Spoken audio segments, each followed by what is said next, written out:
They tell you retirement is the golden years. They're lying. I'm Cassandra Morrison. I'm 62 years old, a widow, a mother to a son who calls once a week out of obligation, a former NASA aerospace engineer who spent 40 years calculating trajectories for machines that touched the stars only to be politely shown the door at 60 because, well, that's just what happens. For the past year, I've been living in a house that's too quiet, in a life that's too small, waiting for I don't know what.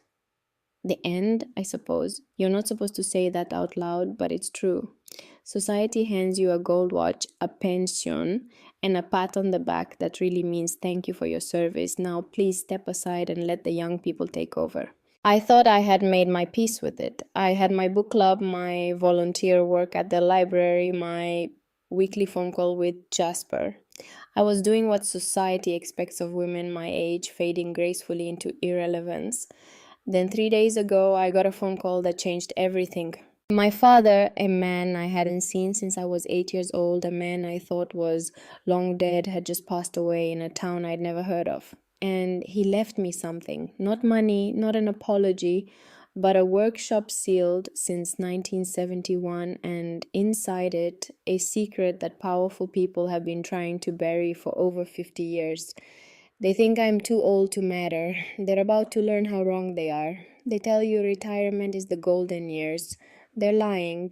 I'm Cassandra Morrison. I'm 62 years old, a widow, a mother to a son who calls once a week out of obligation, a former NASA aerospace engineer who spent 40 years calculating trajectories for machines that touch the stars only to be politely shown the door at 60 because, well, that's just what happens. For the past year, I've been living in a house that's too quiet, in a life that's too small, waiting for I don't know what. The end, I suppose. You're not supposed to say that out loud, but it's true. Society hands you a gold watch, a pension, and a pat on the back that really means thank you for your service. Now, please step aside and let the young people take over. I thought I had made my peace with it. I had my book club, my volunteer work at the library, my weekly phone call with Jasper. I was doing what society expects of women my age, fading gracefully into irrelevance. Then 3 days ago, I got a phone call that changed everything. My father, a man I hadn't seen since I was 8 years old, a man I thought was long dead, had just passed away in a town I'd never heard of. And he left me something. Not money, not an apology, but a workshop sealed since 1971, and inside it a secret that powerful people have been trying to bury for over 50 years. They think I'm too old to matter. They're about to learn how wrong they are. The call came on a Tuesday morning. I remember because Tuesdays are when I volunteer at the Houston Public Library, helping seniors learn to use computers. The irony isn't lost on me, teaching other old people technology while being considered too old myself for the work I spent a lifetime mastering. I was making coffee when my phone rang. Unknown number, Oregon area code. I almost didn't answer, but something made me pick up. Is this Cassandra Thorne Morrison? The use of my maiden name stopped me cold. No one had called me Cassandra Thorne in over 3 decades, not since I married Mitchell. Speaking. Mrs. Morrison, my name is Gerald Hastings. I'm an attorney in Cedar Falls, Oregon. I'm calling regarding the estate of James Thorne. The coffee cup in my hand suddenly felt very heavy. James Thorne, my father, a name I hadn't spoken aloud in years. I think you have the wrong person, I said carefully. James Thorne died in 1971. There was a pause on the line, a long-waited silence that made my stomach turn. Mrs. Morrison, I'm very sorry to inform you that James Thorne passed away 4 days ago on November 18th. He was 89 years old, and according to his will, you are his sole heir. The kitchen tilted. I reached for the counter, my engineer's mind trying to process an equation that didn't compute. Dead in 1971. Alive until 4 days ago. Both things could not be true. That's impossible. I understand this must be a shock. Mr. Thorne left explicit instructions for this call to be made after his passing.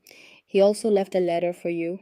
Mrs. Morrison, are you able to travel to Cedar Falls? There are matters that require your attention. Property matters. Property. The word felt strange, disconnected from the swirling chaos in my head. What kind of property? A workshop and the land it sits on, approximately 3 acres. Mr. Thorne owned it outright. It's yours now, along with its contents. But Mrs. Morrison, I think it would be best if we discussed this in person. The letter Mr. Thorne left, he was very specific that you should read it before making any decisions. I stood there in my kitchen, surrounded by the carefully constructed routine of my retirement life. The wall calendar with its book club meetings and doctor's appointments. The photos of Jasper from childhood through adulthood, his smile getting progressively more distant in each one. The empty chair across from me where Mitchell used to sit with his morning paper. A life built on the foundation that my father had died when I was 8, that he'd walked out one morning for work and never came home, that my mother and I had grieved and moved on and built a life without him. What else had been a lie? Mrs. Morrison, are you still there? When can I come? 2 days later, I was on a plane to Portland. I hadn't told Jasper yet. Couldn't quite form the words. How do you tell your son that the grandfather he never knew might not have been dead after all? That the family history he grew up with might have been fiction? I tried calling him twice, hung up both times before it rang. Jasper was a corporate attorney in San Francisco, always busy, always stressed. He had a beautiful condo and a beautiful girlfriend and a beautiful life that had very little room in it for his aging mother. Our conversations had become perfunctory: weather, work, health, surface level pleasantries that never quite reached anything real. The truth was, I was afraid that if I told him about this, he'd tell me I was being foolish, that I should let some lawyer handle it, sell the property, take whatever money there was, and get back to my quiet, invisible life. And maybe he'd be right. But something in Gerald Hastings' voice had hooked into me. Something in the words, he was very specific that you should read it, had awakened a part of me I thought had died with Mitchell. The part that used to solve impossible problems, the part that used to look at the universe and see questions worth answering. I rented a car in Portland and drove 2 hours south through rain that turned the highway into a ribbon of gray. The landscape changed gradually, cities giving way to farmland, then to forests of Douglas fir and pine. The trees here grew tall and close, their branches creating a canopy that turned afternoon into twilight. Cedar Falls appeared, suddenly nestled in a valley where the highway curved around a bend. Population 3,200 according to the sign. One main street, a handful of shops, a white church steeple rising above the tree line. The kind of town that time hadn't so much forgotten as politely passed by. It looked like a postcard. It looked like a place where you'd go to disappear. I found the law office on Main Street, a brick building squeezed between a hardware store and a diner with a faded awning.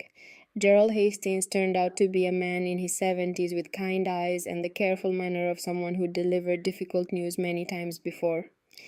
Mrs. Morrison, thank you for coming so quickly. He shook my hand, his grip firm but gentle. Please sit. Can I get you anything, coffee, water? I'm fine. I'd like to see the letter. He nodded slowly as if he'd expected this. From his desk drawer, he produced a manila envelope, thick and slightly yellowed at the edges. My name was written across the front in handwriting I didn't recognize. Strong, precise letters, an engineer's hand. Before you read this, Hastings said carefully, I want you to know that I was James Thorne's attorney for 23 years. I handled his affairs, managed his property taxes, executed his will. But Mrs. Morrison, I knew very little about his life before he came to Cedar Falls. He was a private man. What I did know was that he was brilliant, kind, and carried a sadness that never quite left him. He slid the envelope across the desk.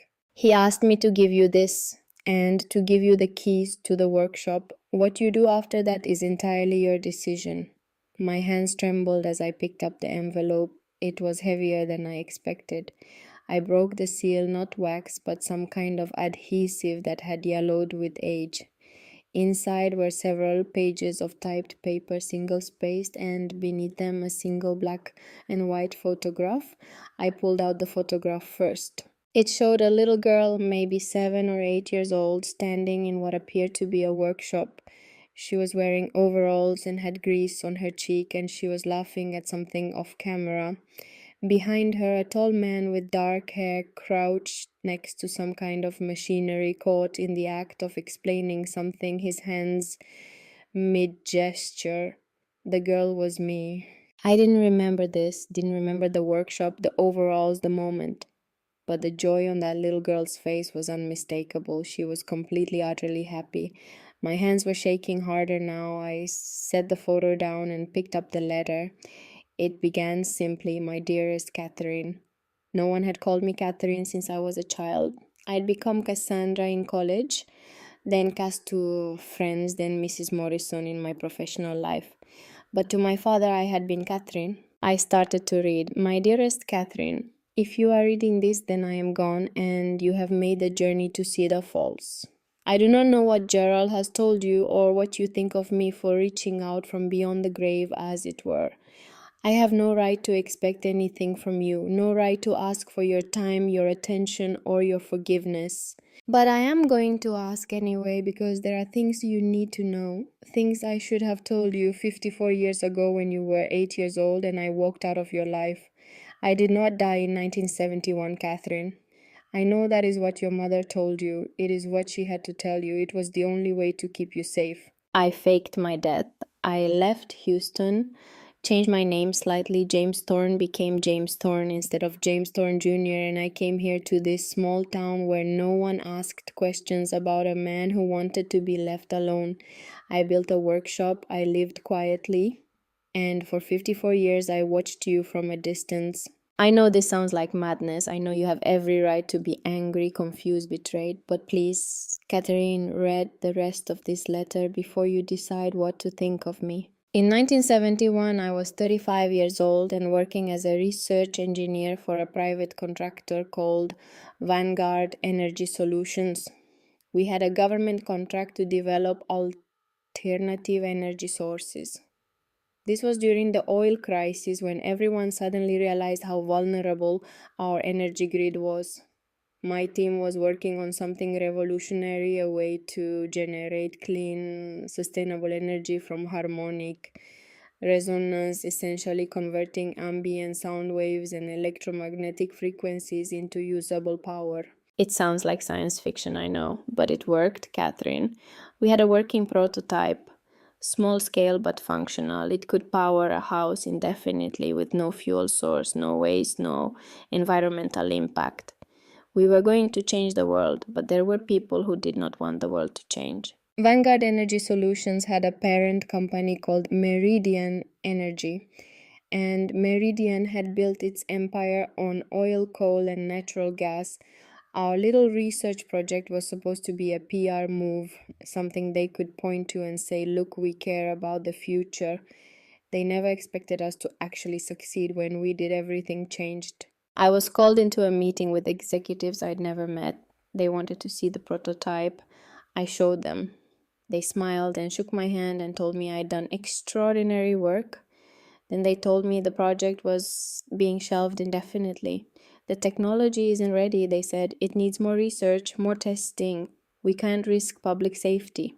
But I knew what they meant. They meant it would destroy their business model. Why would anyone pay for electricity, for gas, for oil, when they could generate their own power for free? I argued. I fought. I told them they had a moral obligation to release this technology, that people were suffering, that the environment was dying. They listened politely and then they had me escorted out of the building. I thought that was the end of it. I was naive. 2 days later, a man came to our house. You were at school, your mother was home, he was wearing a suit, and he was very polite. He sat in our living room and he told your mother that I needed to stop making noise about the project, that Meridian Energy had invested millions in this research and it was their property, that if I continued to cause problems, there would be consequences. Your mother was terrified. She called me at work crying. I came home immediately. That night, after you were asleep, we talked about what to do. We could go to the press, try to expose what Meridian was doing. But we had no proof, no documentation. Everything was on Vanguard's servers, which I no longer had access to. And we had you to think about. The next day, another man came to my office. He was less polite. He showed me photographs of you getting on the school bus, of your mother at the grocery store, of our house at night, lights on in the windows. Accidents happen, he said, especially to people who don't know when to stop talking.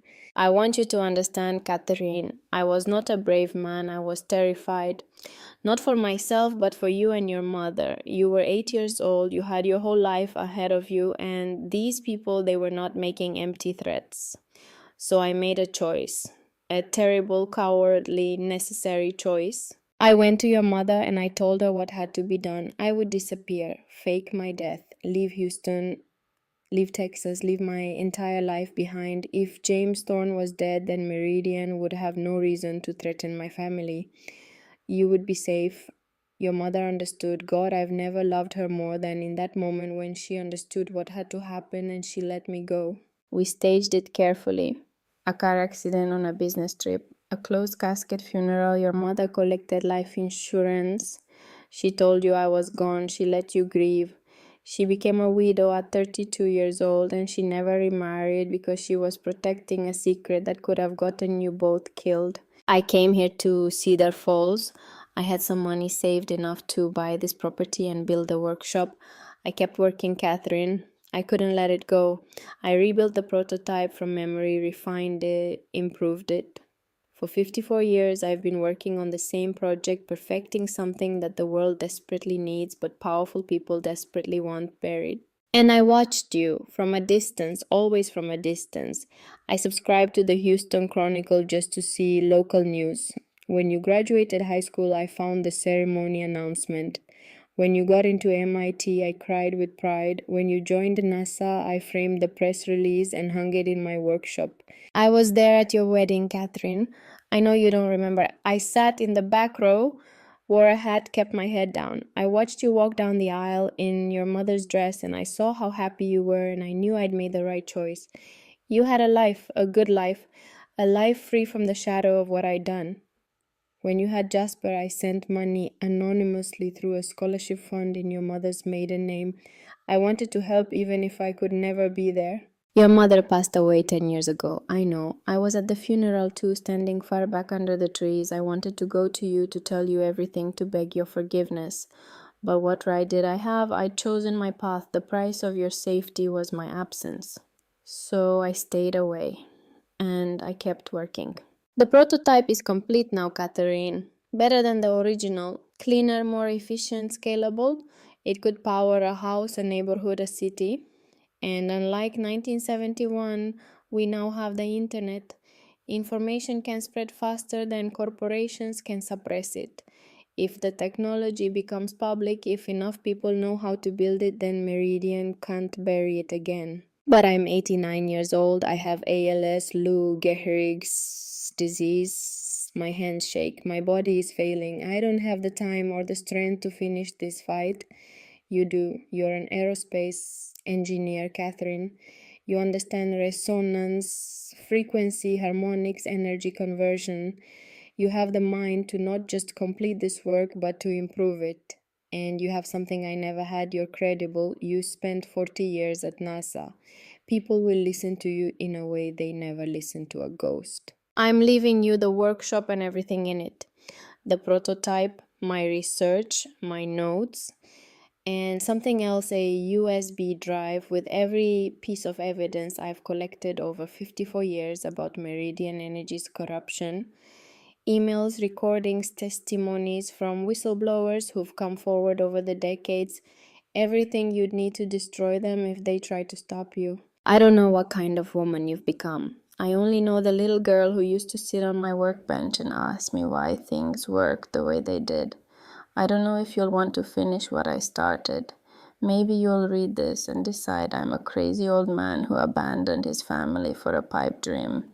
Maybe you'll sell the property and go back to your life and never think of me again. That's your right, Catherine.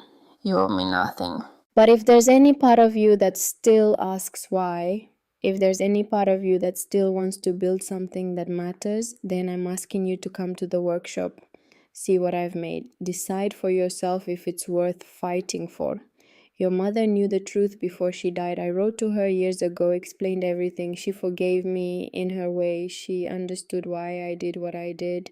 She told me she was proud of the life you'd built and that she'd never regretted protecting you. I hope one day you might understand too. With all the love a father has no right to claim, James Thorne. I read the letter 3 times, then a fourth. The words blurred and refocused, blurred and refocused. Gerald Hastings sat silently across from me, hands folded on his desk, giving me space to process the impossible.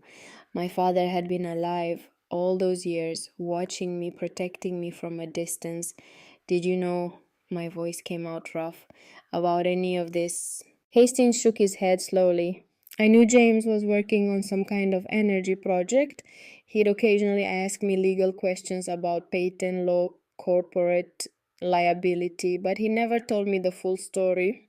Never told me about you, about Houston, about Meridian. I only learned the details when he asked me to prepare his will 3 months ago. 3 months, yes, after his ALS diagnosis. I looked down at the letter again, at the photograph of a little girl who'd been happy once before her father disappeared and her world cracked in half. Is Meridian still around the company? Very much so. They're one of the largest energy corporations in the United States now.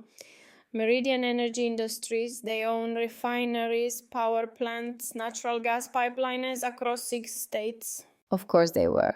Men who threatened children in 1971 didn't just give up and go away, they got richer, more powerful, more untouchable. Mrs. Morrison, Hastings said carefully. I need to ask you something. Have you had any unusual contact recently? Phone calls, letters, anything out of the ordinary? The question made my skin prickle. No. Why? Because 3 weeks ago, someone tried to break into the workshop. James called me, said he'd scared them off with a shotgun blast into the air, but he was worried. He asked me to update his will immediately to make sure everything was in order. 3 weeks ago, right around when my father would have known his time was running out. Did he say who it was? No, but James wasn't a paranoid man, Mrs. Morrison. If he thought someone was watching the workshop, I believe they were. I stood up slowly. My legs felt unsteady, but my mind was starting to clear, starting to shift into the analytical mode I'd relied on for 4 decades of solving problems that seemed impossible until you broke them down into manageable pieces. I want to see the workshop. Hastings nodded as if he'd expected this. He opened a drawer and pulled out a keyring. 2 keys, both old-fashioned and heavy. One brass, one steel. The brass key is for the main door. The steel one is for his office inside. The property is located at 1247 Pinewood Road, about 3 miles north of town. It's isolated, set back from the road. James preferred his privacy. I took the keys. They were cold in my palms, solid, real. Everything else felt like a dream, but these keys were undeniably real. One more thing, Hastings said. He reached into his desk again and pulled out a business card. This arrived 2 days ago, addressed to you, care of this office. The card was expensive, thick stock embossed lettering. It read, Randall Mercer, Chief Executive Officer, Meridian Energy Industries. A phone number, an email, and on the back, handwritten in elegant script, we should talk. Please call at your earliest convenience. How did they know? I asked. How did they know I'd be here? I don't know. James's death was in the local paper, but your name wasn't mentioned. And yet this arrived the day after he passed. They'd been watching, still watching after all these years. I pocketed the business card without another word, picked up my father's letter, the photograph, the USB drive that Hastings handed me. Everything went into my purse. Thank you, Mr. Hastings, for taking care of him, for calling me. Mrs. Morrison, please be careful. I don't know what your father was working on, not really, but I know he believed it was worth protecting, and I know he believed you were the only person who could finish it. I nodded and left the office. Outside Main Street was quiet in the afternoon light. A few people walked by, nodded politely. Small town courtesy. I wondered if any of them had known my father, if any of them had seen through whatever persona he'd created for himself here. I got in my rental car and pulled out my phone. 3 missed calls from Jasper. I'd been gone for hours. I should call him back, tell him where I was, tell him everything. Instead, I pulled up the GPS and entered 1247 Pinewood Road. The drive north took me out of the town proper and into forest. The road narrowed, pavement giving way to gravel. Houses became sparse, then disappeared entirely. Just trees and the sound of my tires crunching over stones and the occasional flash of a creek running parallel to the road. The GPS told me I'd arrived, but I almost missed it. The driveway was barely visible, overgrown with brush and marked only by a rusted mailbox with no name on it. I turned in carefully, branches scraping the sides of the rental car. The drive wound upward through thick pine forest for maybe a quarter-mile. Then the trees opened up into a clearing and I saw it. The workshop was larger than I'd expected. A barn-like structure, 2 stories tall, built from dark wood that had weathered to a silver gray. The roof was metal, old but intact. Windows ran along the second story and there were skylights set into the roof. It looked solid, permanent, like something built to last. I parked and sat for a moment, engine off, just looking at it. Somewhere in there was the answer to 54 years of questions, the reason my father had left, the reason my mother had lied, the reason my childhood had been split into before and after. I got out of the car. The clearing was quiet except for wind in the trees and the distant sound of water. The workshop sat at the edge of the property, backing up against the forest. There was a smaller building off to one side, living quarters maybe, and what looked like a generator set up. The main door was solid wood reinforced with steel bands. A heavy padlock secured it, though the lock looked newer than the building. Recently replaced. I pulled out the brass key. My hand was steadier now. Funny how purpose can quiet fear. The lock opened with a solid click. I removed it and pushed the door. It swung inward on hinges that barely creaked. Someone had maintained this building recently. I stepped inside and stopped. The space was vast. The ceiling soared up 2 stories, crusted with exposed beams. Natural light poured in from the skylights, illuminating a workshop that looked like it had stepped out of time. Workbenches ran the length of the walls, covered with tools arranged in meticulous order. Oscilloscopes, multimeters, soldering stations. Machines I recognized from my early training, lathes, drill presses, grinders, but also equipment I'd only seen in textbooks or museums. Some of it looked handmade, custom-built for purposes I could only guess at. The center of the space was dominated by something covered with a canvas tarp, large, roughly cylindrical, maybe 8 feet tall and 4 feet in diameter. The prototype. I walked toward it slowly, my footsteps echoing in the vast space. The air smelled of machine oil, solder, and old wood. It was the smell of work, of creation, of someone who had spent decades in this space building something they believed in. I reached for the tarp, then hesitated. Whatever was under here, it had cost my father everything, his family, his name, his life as he'd known it. It had cost my mother years of lies and loneliness. It had cost me a father.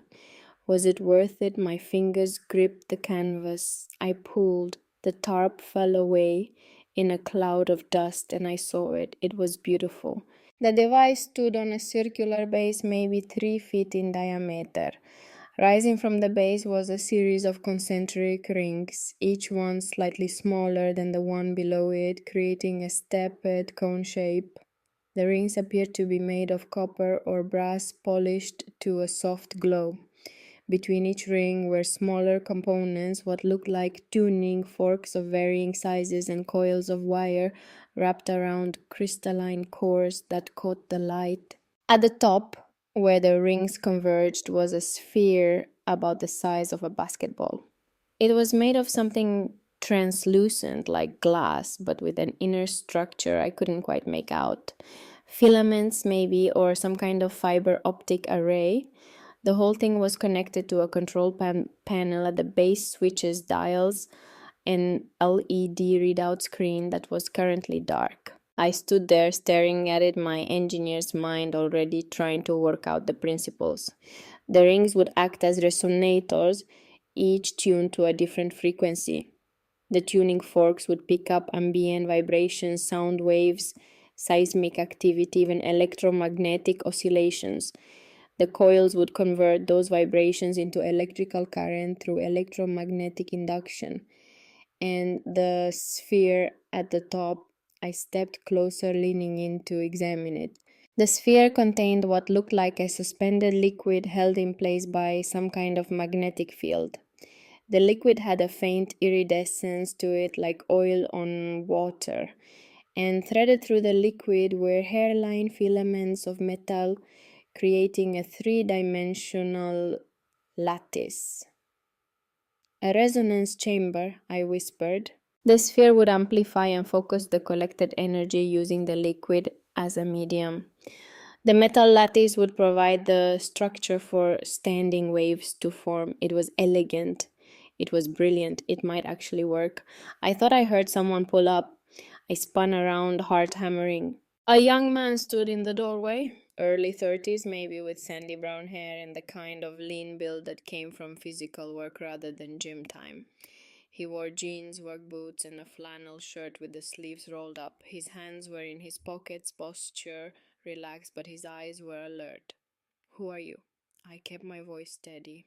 Dexter Whitmore. Dex, I live about half a mile up the road. He nodded toward the forest. Heard a car, figured I should check. James never got visitors. You knew my father. It wasn't a question, but he answered anyway. Yeah, I knew James. He was... Dex's voice caught slightly. He was a good man. I'm real sorry for your loss, Mrs. Morrison. How do you know who I am? James talked about you sometimes, showed me a picture once. You looked younger, but I can see the resemblance. He took a cautious step inside. I know this is probably weird, some stranger showing up. I can go if you want. I just wanted to make sure everything was okay here. There was something genuine in his voice, a grief that matched my own confusion. How did you know him? Dex's eyes drifted to the prototype, then back to me. I'm an engineer, mechanical mostly. I moved to Cedar Falls 5 years ago to work at the timber mill, but I always liked tinkering, building things. I heard there was an old guy up here with a workshop full of equipment, so I came by one day to introduce myself, see if maybe he needed help with anything. A small smile crossed his face. James about chased me off the property with a wrench, told me he didn't need help and I should mind my own business. So naturally, I came back the next week. Despite everything, I felt my own mouth twitch. That sounded like something my father would do. Took me 3 months to wear him down. Finally, he let me come inside, showed me what he was working on. Dex's eyes went distant. Mrs. Morrison, I have a degree in mechanical engineering from Oregon State. I've worked on everything from logging equipment to irrigation systems. I thought I understood energy generation pretty well. He looked at the prototype. I didn't understand anything until James explained it to me. What this thing can do, the principles behind it. It's revolutionary, it's world changing. And he built it all himself alone for 50 years. Did he tell you why? Bits and pieces. He was careful, paranoid even. But over time, he opened up, told me about working for Vanguard back in the 70s, about the threats, about having to disappear. Dex met my eyes. He told me about you, said you were the smartest person he'd ever known, said if anything ever happened to him, you were the only one who could finish what he started. Finish it, it looks finished. It works, Dex said. We've tested it dozens of times. It generates clean power consistently, indefinitely. But there's one problem. It's not stable enough for mass production. The resonance frequencies drift over time, require constant calibration. James figured out how to fix it theoretically, but the solution requires advanced knowledge of aerodynamic resonance in non-uniform fields. That's not mechanical engineering, that's aerospace. He gestured at me. That's you. I looked back at the device, at 54 years of work, at my father's attempt to change the world one prototype at a time. I'm 62 years old, I said quietly. I've been retired for 2 years. I haven't done real engineering work since I left NASA. James was 89, Dex said. Still working on this thing until a week before he died. Age doesn't matter, Mrs. Morrison. What matters is whether you still remember how to solve problems that seem impossible. Did I, 2 years ago, I'd walked out of NASA believing my useful life was over, that I'd done my part, that it was time to step aside and let younger, sharper minds take over. But standing here looking at this beautiful, impossible machine, I felt something I hadn't felt in a long time: curiosity. Show me the test results, I heard myself say. Dex's face broke into a grin. Yes, ma'am. He led me to a corner of the workshop where a desk was set up newer than the rest of the equipment with a modern laptop and stacks of printouts. While Dex booted up the computer, I looked around the space more carefully. There were photos pinned to a cork board above the desk, recent ones. My father, as an old man, white haired and stooped, but smiling. In one photo, he stood next to Dex in front of the prototype. In another, he was working at a bench, tools in hand, completely absorbed in his task. He'd looked happy. Okay, here.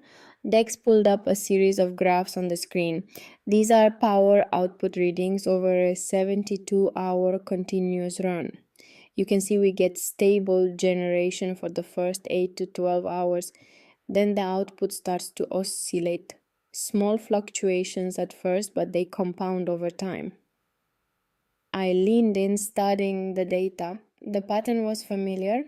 I'd seen similar instabilities in satellite power systems when solar arrays experience varying thermal loads. It's a feedback loop, I said. The device generates power, which creates heat, which changes the resonant frequencies of the materials, which alters the power generation, which creates more heat. Cascading effect. Exactly. James tried passive cooling, but it's not enough. The heat isn't the root problem, it's a symptom. The real issue is that the resonance frequencies need to actively adjust to compensate for changing conditions. You need an adaptive control system, something that monitors the frequencies in real time and makes micro adjustments to maintain harmonic stability. Right, but to design that system, you need to model how airflow patterns around the device affect the resonance chambers. That's aerodynamics, that's your field. I pulled out a chair and sat down on my eyes, scanning the data. My mind was already working, breaking down the problem into components: airflow, thermal dynamics, resonance, harmonics, energy conservation. This was solvable. Difficult, yes. Complex, absolutely, but solvable. How long did James work on this? Every day I knew him, but he told me he'd been refining it for decades before that. He said it was close, that he could feel it, he just needed the right person to see what he couldn't.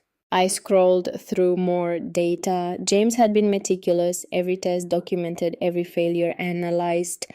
This wasn't the work of a hobbyist or a dreamer. This was rigorous, systematic engineering.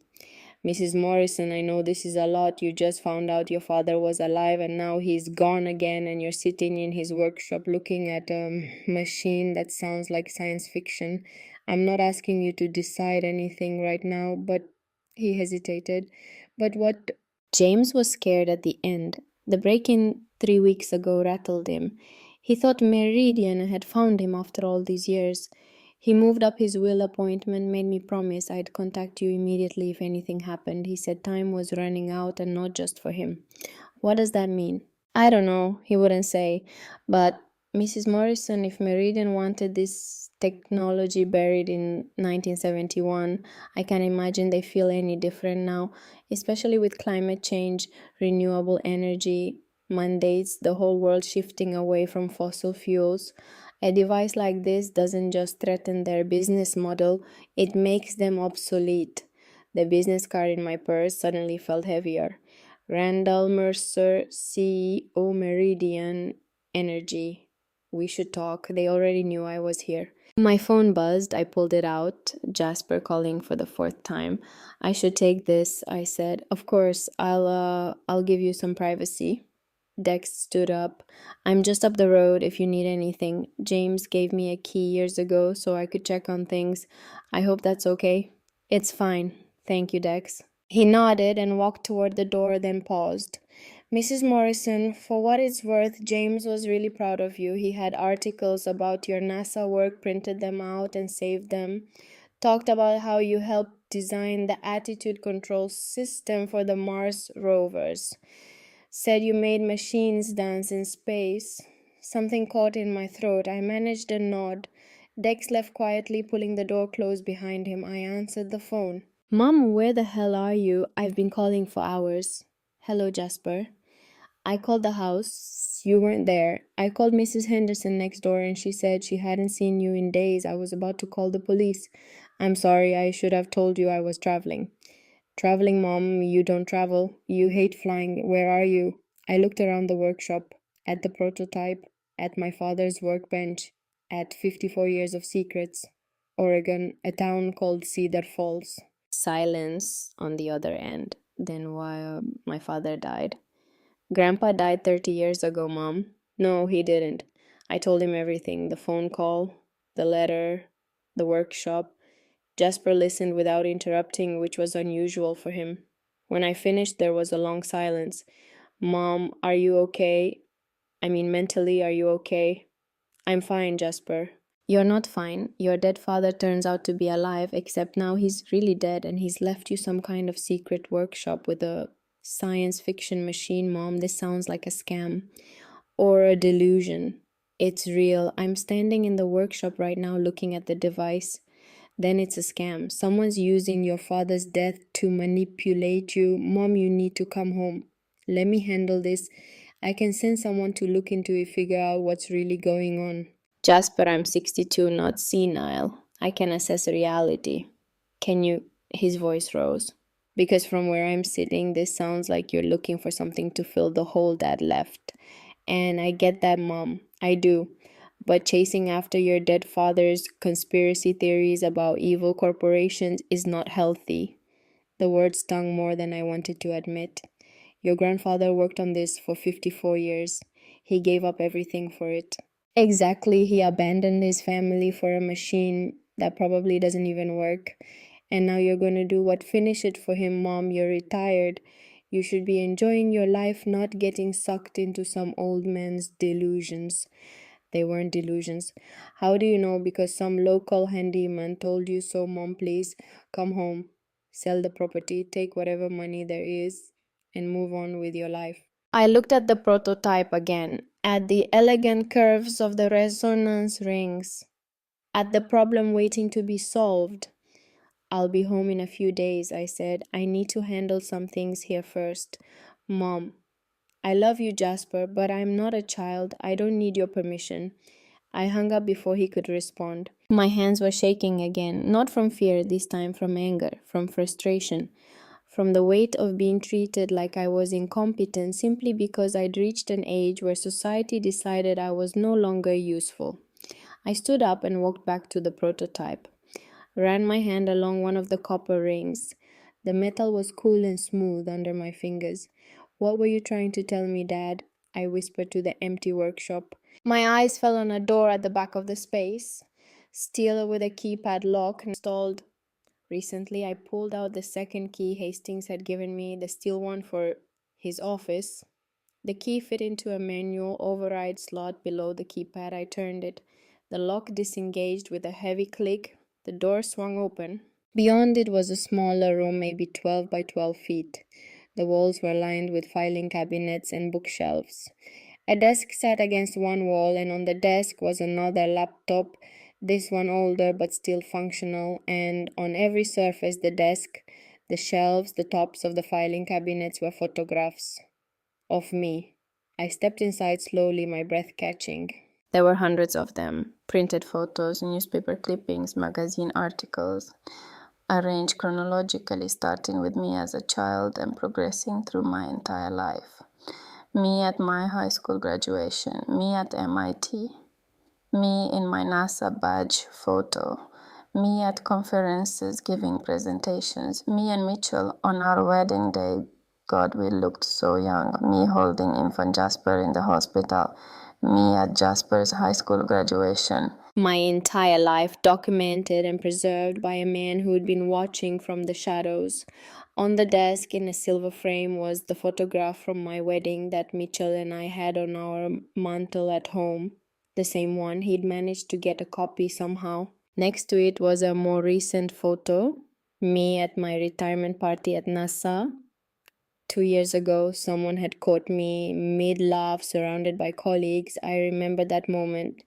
It had been bittersweet. I'd been proud of my career, but I'd felt lost too, uncertain about what came next. Had my father been there? Had he been watching even then? I sat down at the desk, overwhelmed.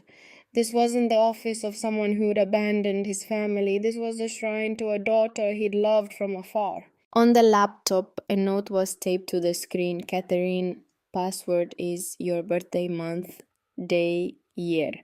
I opened the laptop and typed 042563. It unlocked. The desktop background was a photo I'd never seen before. Me at maybe 5 years old, sitting on a man's shoulders.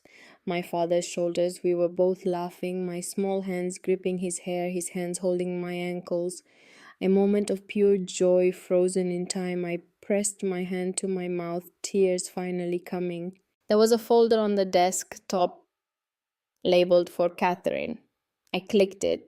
Inside were dozens of subfolders, each labeled with a year, 1971, 1972, 1973, all the way up to 2025. I opened 2025. The first file was a video dated 2 weeks ago. I clicked it. My father's face appeared on screen. He was in this very room sitting at this desk. He looked old, so much older than I remembered from childhood, but his eyes were the same, dark and intense and kind. Hello, Catherine. His voice was rough, weakened by disease, but still him. If you're watching this, then I'm gone. And I hope that means you're here in my workshop seeing what I've built. He coughed a rattling sound. I don't have much time, so I'll be direct. The device works. You've probably already figured that out. You are always brilliant at seeing the core of a problem, but it needs your expertise to make it practical. Dex has all the technical data. He's a good man, Catherine. Trust him. He leaned forward slightly. I need to tell you about Meridian. They're not the same company they were in 1971. They're bigger now, more sophisticated, more dangerous. 3 weeks ago, someone broke in here. I scared them off, but I know they'll be back. They've been patient for 54 years, but patience has limits. His expression hardened. There's a USB drive in the top right drawer of this desk. Everything I've collected over the decades is on it. Financial records, emails, testimony from people who've tried to expose Meridian over the years and been silenced. It's insurance, Catherine. If they come after you, you can destroy them. But be careful. Once you use it, there's no going back. He paused, his eyes softening. I want to say I'm sorry for leaving, for lying, for missing your life. I watched you from far away, but I wasn't there. I wasn't the father you deserved, and I know saying sorry doesn't fix that. Nothing fixes that. His voice broke, but I want you to know I loved you every day, every moment. When you graduated MIT, I cried. When you joined NASA, I felt proud enough to burst. When you married Mitchell, I saw how happy you were, and I knew I'd made the right choice, even though it killed me. He wiped his eyes. You don't owe me anything. If you want to walk away from all of this, I understand. But if you stay, if you finish what I started, then maybe my life will have meant something beyond the lies and the hiding. Maybe together we can finally do what I was too afraid to do alone. He reached toward the camera. I love you, Catherine. I always have. I always will. The video ended. I sat there in the silent room surrounded by 54 years of love and loss, and I cried. For my father, for my mother, for the family we could have been if the world had been different. If powerful men hadn't decided that profit mattered more than people. When the tears finally stopped, I felt something settle in my chest. A clarity I hadn't felt in years. I opened the top right drawer, found the USB drive. Then I called Dex. Mrs. Morrison, everything okay? Call me Cass, I said. And no, everything's not okay, but it's going to be. What do you need? I need you to show me everything, every test result, every failure, every piece of data my father collected. And then I need you to help me finish what he started. There was a pause, then quietly, yes, ma'am. One more thing, do you know anyone in town who might know about meridian energy? Anyone my father might have talked to? There's Vivienne Caldwell. She's in the nursing home on Oak Street. James used to visit her once a week. I think they knew each other from before, from back when he worked for Vanguard. Can you take me to her tomorrow? Absolutely. Good. And Dex, don't tell anyone I'm here. Not yet. Understood. I hung up and looked around the office one more time, at the photos of a life observed but not lived, at the evidence of a father's love expressed in the only way he'd been able to manage. Then I noticed something else. Tucked behind the framed wedding photo was a small notebook, brown leather worn at the edges. I pulled it out and opened it. Inside, in my father's handwriting, was a journal, but not technical notes, personal entries. I flipped to the last page. It was dated 1 week ago. She's coming. I can feel it. I won't live to see her, but she'll come. And when she does, she'll understand. She'll see what I couldn't finish, and she'll know what to do. She was always braver than me, smarter than me, better than me. I'm leaving her a choice. The same choice I had 54 years ago. The difference is I think she'll make the right one. She won't run. She'll fight. And maybe, just maybe, she'll win. That's all a father can hope for in the end, that his daughter is stronger than he ever was. I closed the journal and held it against my chest. I won't let you down, I whispered to the empty room. Then I stood up, wiped my face, and walked back into the workshop. The prototype stood in the center of the space waiting. A question in metal and copper and crystal asking me what I was willing to risk to answer it. I was 62 years old, retired, a widow, a mother to a son who thought I was too old to matter. But I was also an engineer, and engineers solve problems. I pulled out my phone and opened my email, found the message from my book club asking if I'd be back for next week's meeting. Typed a response, something's come up, I'll be away for a while. Then I opened a new message to Jasper, typed, I'm staying in Oregon for a few months. I'll call you soon, I love you. I hit send before I could second guess myself. Then I walked over to the workbench, found a notepad and pencil, and started sketching. Aerodynamic flow patterns, resonance, chamber configurations, the beginning of a solution to a 54-year-old problem. Outside, the sun was setting. The light through the skylights turned golden, then amber, then deep orange.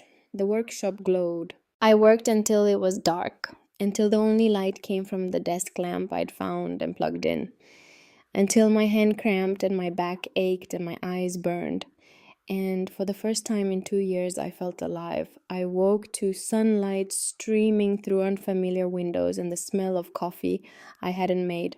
For a moment, I couldn't remember where I was. The bed was narrow, the quilt handmade, the walls bare wood. Then it came back in a rush. Cedar Falls, the workshop, my father's secret life laid bare. I'd slept in the small living quarters attached to the workshop, too exhausted to drive back to the motel in town. The space was sparse but functional, a single room with a bed, a kitchenette, a bathroom. My father had lived here, I realized. For 54 years, this had been home. The coffee smell was coming from the workshop. I pulled on yesterday's clothes and walked through the connecting door. Dex was at the workbench, 2 paper cups steaming beside him, studying a printout of the sketches I'd made last night. Morning, he said without looking up. Hope you don't mind I let myself in. Figured you'd want to get started early. What time is it? 7:30. There's a bakery in town that opens at 6. Got you a blueberry muffin, wasn't sure what you liked. I picked up the coffee, black, strong, and the muffin. Thank you. These sketches, he tapped the paper. You drew these last night. Couldn't sleep. This is brilliant. You've essentially redesigned the airflow dynamics to create a self-regulating thermal buffer. If we build baffles here and here, he pointed, we could test it within a week. A week. The time frame felt both impossibly short and agonizingly long. Before we do anything, I said, I need to understand the full scope of what we're dealing with. You said my father had a contact from his old life, Vivienne Caldwell. Right, Viv. She's at Cedar Falls Care Center. I called this morning. Visiting hours start at 9. I checked my watch. 90 minutes. Show me the test logs, all of them. I want to see every iteration, every failure point. Dex grinned. James said you'd be thorough. We spent the next hour and a half going through data. My father had been systematic to the point of obsession. Every test was logged, time-stamped, annotated with observations. I could see his thinking evolve over the decades, watch him chase down dead ends and breakthrough insights in equal measure. What struck me most was the persistence, test after test, year after year, never giving up. Most people would have quit after the first decade. My father had kept going for 54 years. He really believed in this, I said quietly. He believed it could save lives, Dex replied. Used to talk about people in developing countries who don't have access to reliable electricity. People dying because hospitals can't keep medicines refrigerated because water purification systems can't run. He said this technology could change that. It wasn't about money or fame.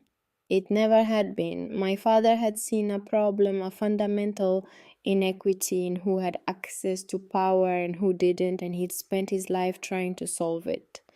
Even in hiding, even in exile.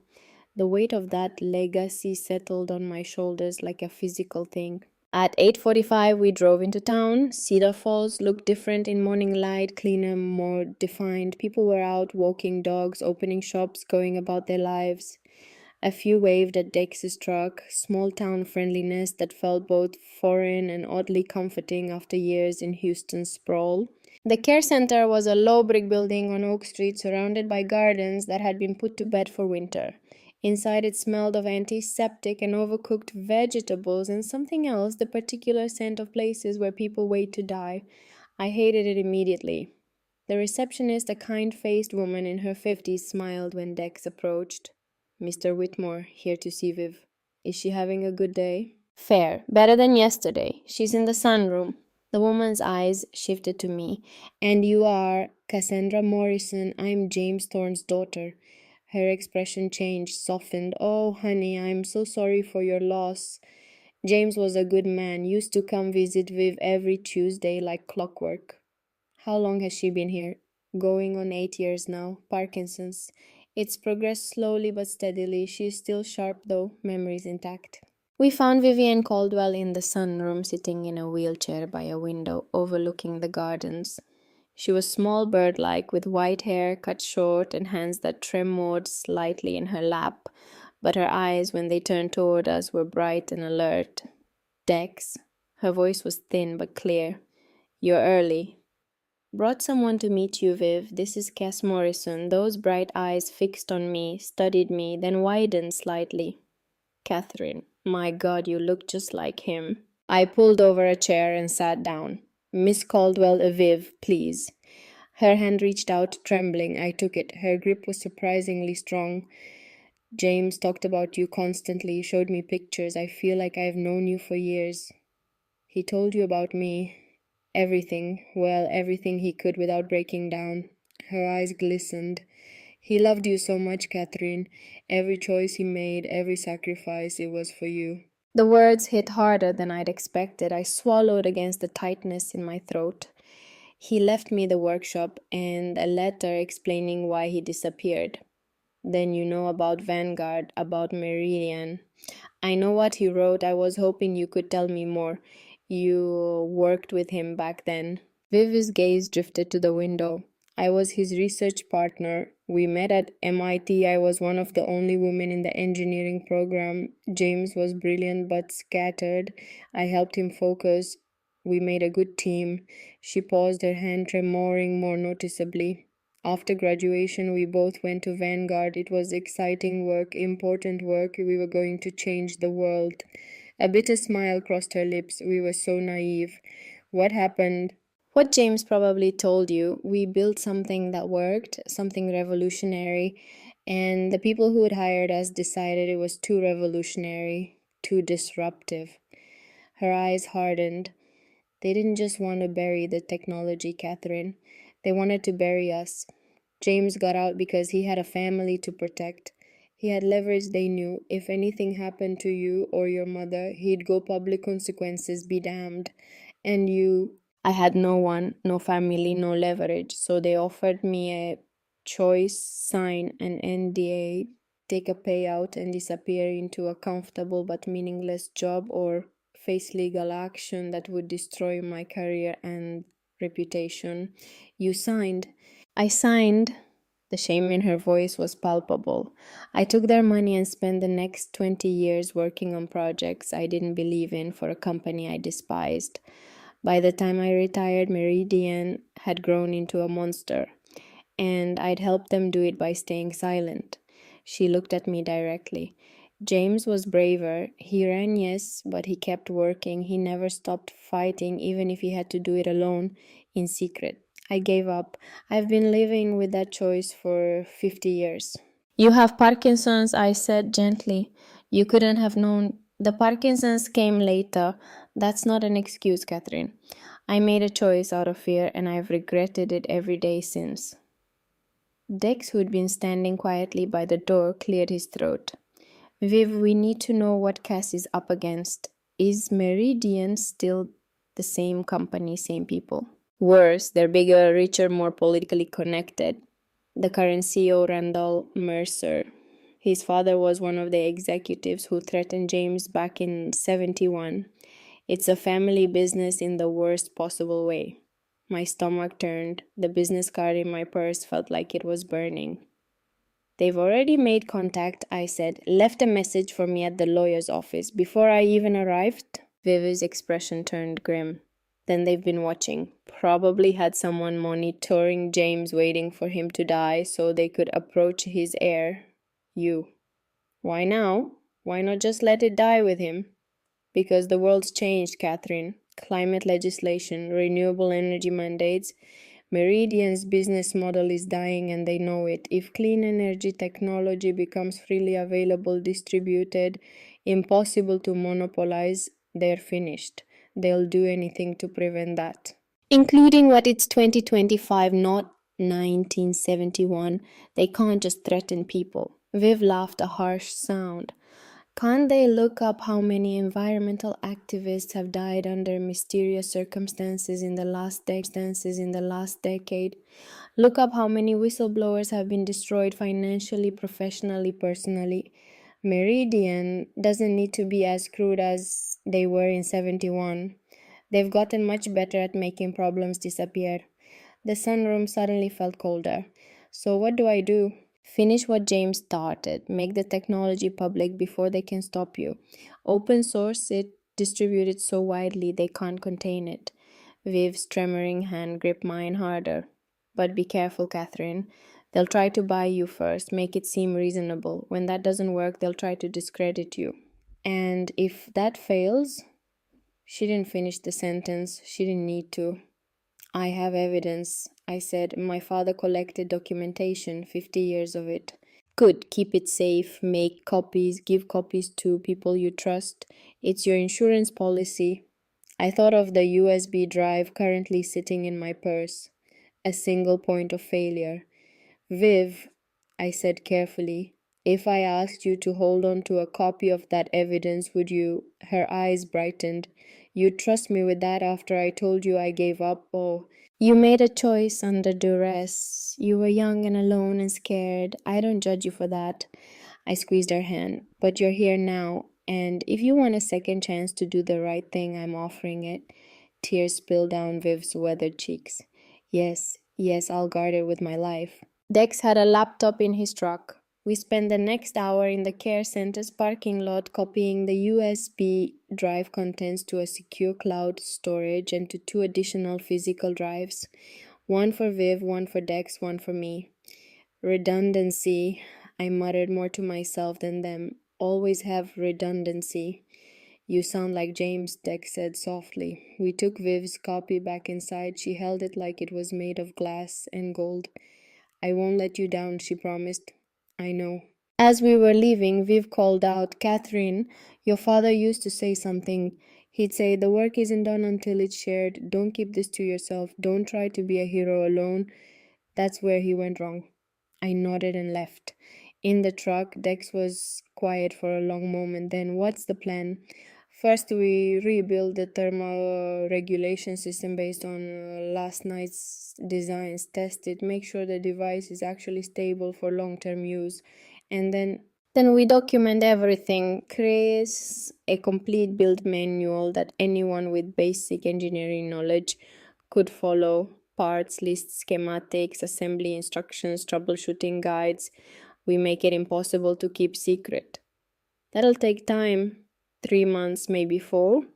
I can do the aerodynamics work, you handle mechanical assembly, we'll need to test extensively, make sure it's safe. And Meridian, I pulled out the business card. Randall Mercer, we should talk. I called them. Not today, but soon. Let them think I am considering their offer. Buy us time. Dex glanced at me. You've done this before. Strategic thinking under pressure.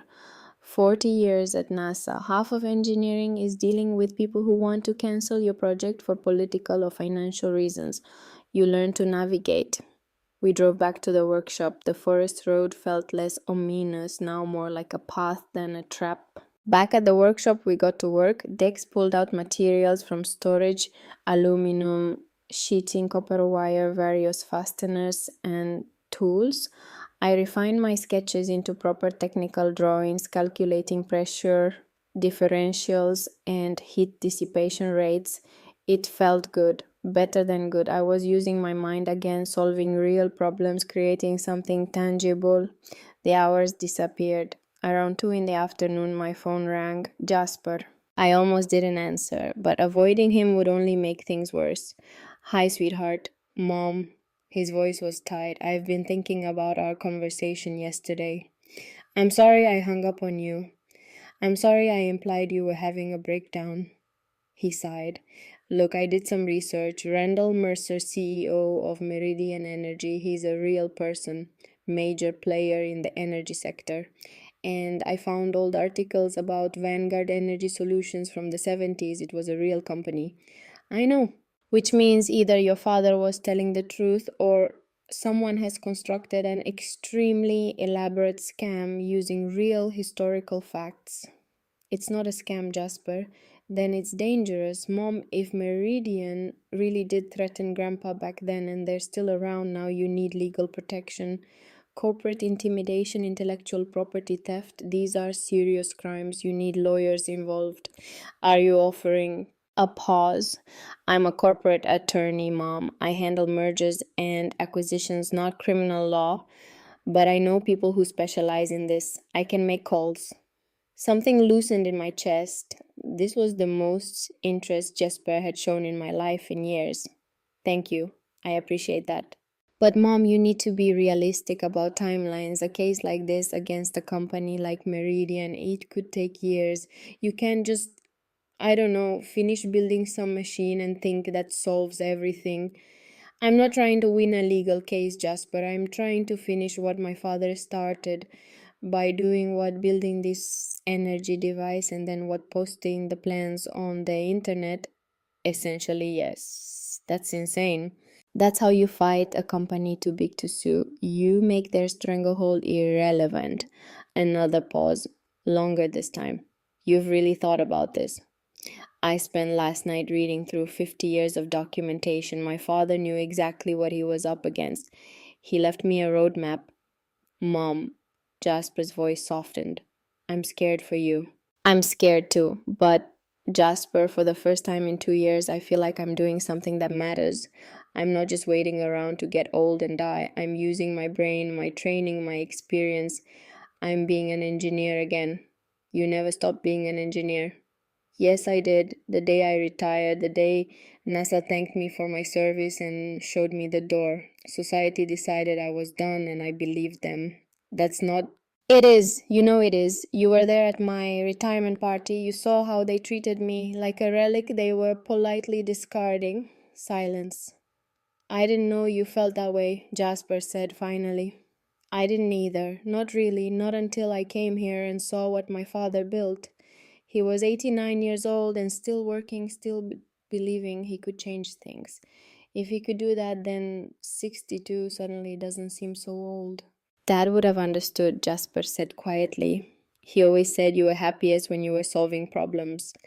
The mention of Mitchell hit like a physical blow. He did. Yeah, he used to joke that you married him because he was a problem you wanted to solve, then you figured him out and stayed anyway. I laughed despite myself. That sounded exactly like something Mitchell would say. I miss him, I said. Me too, Mom. If you're going to do this, at least let me help. Let me set up legal protections, get you incorporated as a non-profit or something so Meridian can't come after you personally. And let me look into Randall Mercer, see if there's any leverage we can use. You do that. You're my mom. Of course I do that. The tightness in my chest turned into something warmer. Thank you, Jasper. Just be careful, okay, and keep me updated daily. I will, I promise. After we hung up, I stood there holding my phone, blinking back tears. Dex pretended not to notice, staying focused on cutting aluminum sheeting to size. Your son? He asked after a minute. Yeah, sounds like he cares. He does. We've just been distant since his father died. Grief does that sometimes, pushes people apart when it should pull them together. I looked at him. You sound like you know from experience. Lost my dad when I was 23, lung cancer. My mom and I barely spoke for 2 years after. We were both hurting so much we couldn't be around each other without all that pain spilling out. What changed? Time, and eventually realizing that avoiding each other hurt more than facing the grief together. I nodded slowly. Jasper's going to help legal protection research on Meridian. He's a corporate lawyer. That's good. We'll need all the help we can get. We worked until dark. By the time we stopped, we'd completed the frame for the new thermal regulation system. Tomorrow we'd start installing it. I should head home, Dex said, stretching. Unless you need anything else. I'm good, thank you, Dex, for everything. James asked me to look after this place if anything happened to him. I'm just keeping my promise. After he left, I made a simple dinner in the small kitchenette, canned soup and crackers from the supplies my father had kept stocked. Then I sat at his desk in the office, surrounded by photos of my life, and opened his laptop again. The folder labeled for Catherine had subfolders for every year. I'd only looked at 2025. Now I went back further, 1990, the year I married Mitchell. Inside were photos I'd never seen, long distance shots of the ceremony. Mitchell and I at the altar holding hands, my mother dabbing her eyes, and one photo that made my breath catch, a figure in the back row of the church face shadowed by a hat, but unmistakably my father. There was a text file too. I opened it. Catherine got married today. She looks so beautiful, so happy. Mitchell seems like a good man, steady, kind. I watched him look at her during the vows and I saw real love there. I wanted to walk her down the aisle. God, I wanted it so badly I could barely breathe. But I stayed in the back, stayed hidden. That's my job now. Watch from the shadows, make sure she's safe. She doesn't need me. She has Mitchell now. She has a life.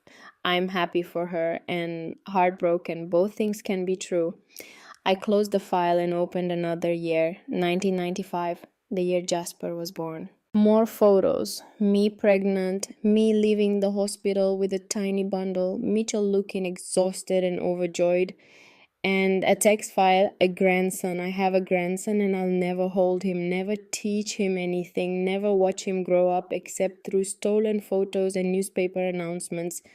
The price of my choices just got higher. I went through year after year, each one documenting the life I had lived, observed but not shared, birthdays, holidays, career milestones.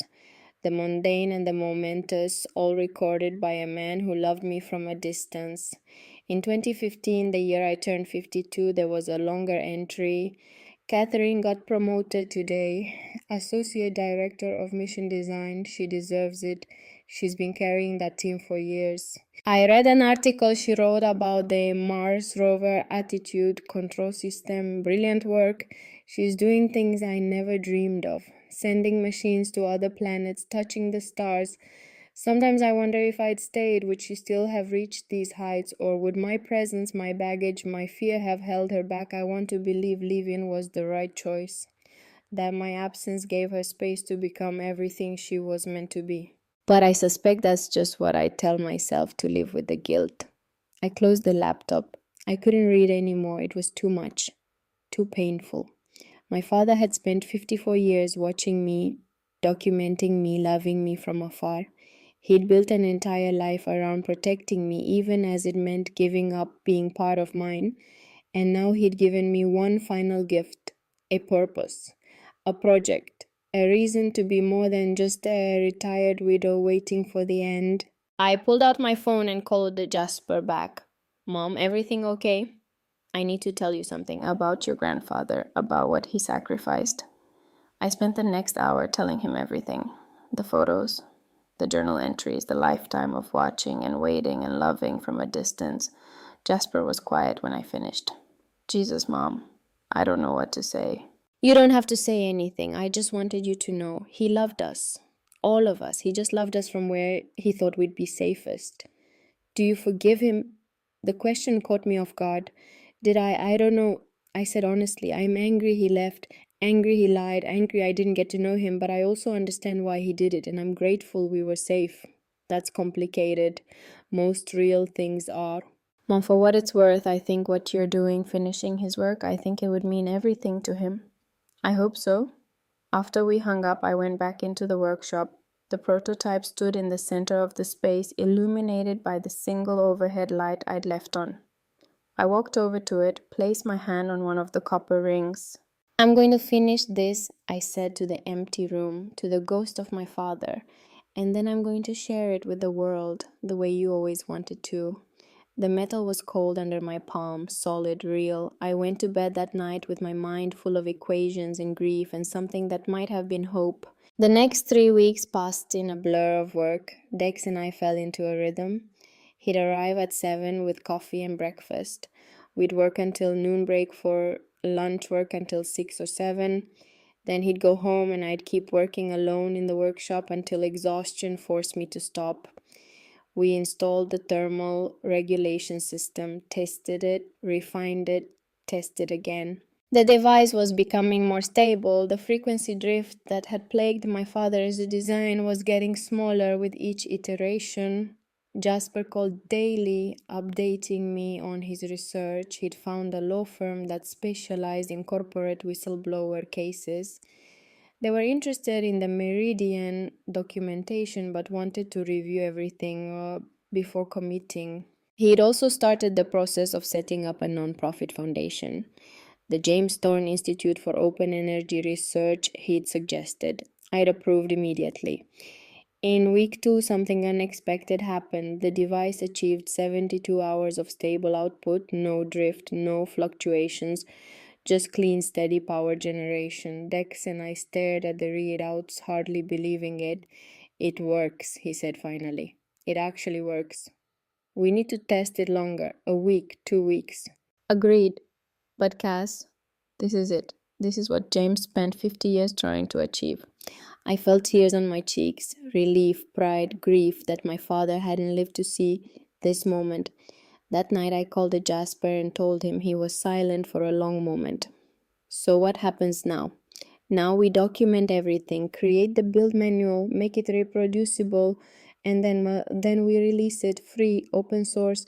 Anyone can build it. Meridian will lose their minds. Good. Mom, they're going to come after you. You know that, right? I know. That's why we have the evidence files. That's why we're building legal protections. And that's why I'm not doing this alone. The next day, a black SUV pulled up to the workshop. I was working outside testing thermal sensors when I heard the vehicle approach. Dex tensed immediately. Two people got out, a man in his mid-50s, expensively dressed with silver hair and the confident posture of someone used to being obeyed, and a woman younger carrying a briefcase. The man walked toward me with an extended hand and a practiced smile. "Mrs. Morrison, I'm Randall Mercer. Thank you for agreeing to meet." I hadn't agreed to meet, but I shook his hand anyway. "Mr. Mercer, please call me Randall, and this is Jennifer Hayes, our head of legal." The woman nodded but didn't offer to shake hands. "I hope you don't mind us dropping by. I tried calling, but I've been busy." "I can see that." His eyes flicked to the workshop, to the equipment visible through the open door. "Impressive facility. Your father built all this?" "Yes. James was a brilliant man. We're sorry we lost touch with him over the years. Vanguard was a long time ago, but we remember his contributions fondly." The lie was smooth, practiced. "What can I do for you, Mr. Mercer?" "Randall, please." "Mrs. Morrison, I'll be direct. We know your father was working on alternative energy technology. We know he made significant progress, and we'd like to offer you a partnership." "What kind of partnership?" Meridian would provide funding, manufacturing capability, distribution networks, everything needed to bring your father's work to market. In exchange, we'd share the intellectual property rights. You'd be compensated generously, of course. We're talking about a licensing agreement that could be worth millions. And the technology would be developed responsibly, safely. Meridian has decades of experience bringing energy solutions to market. We have the expertise to do this right.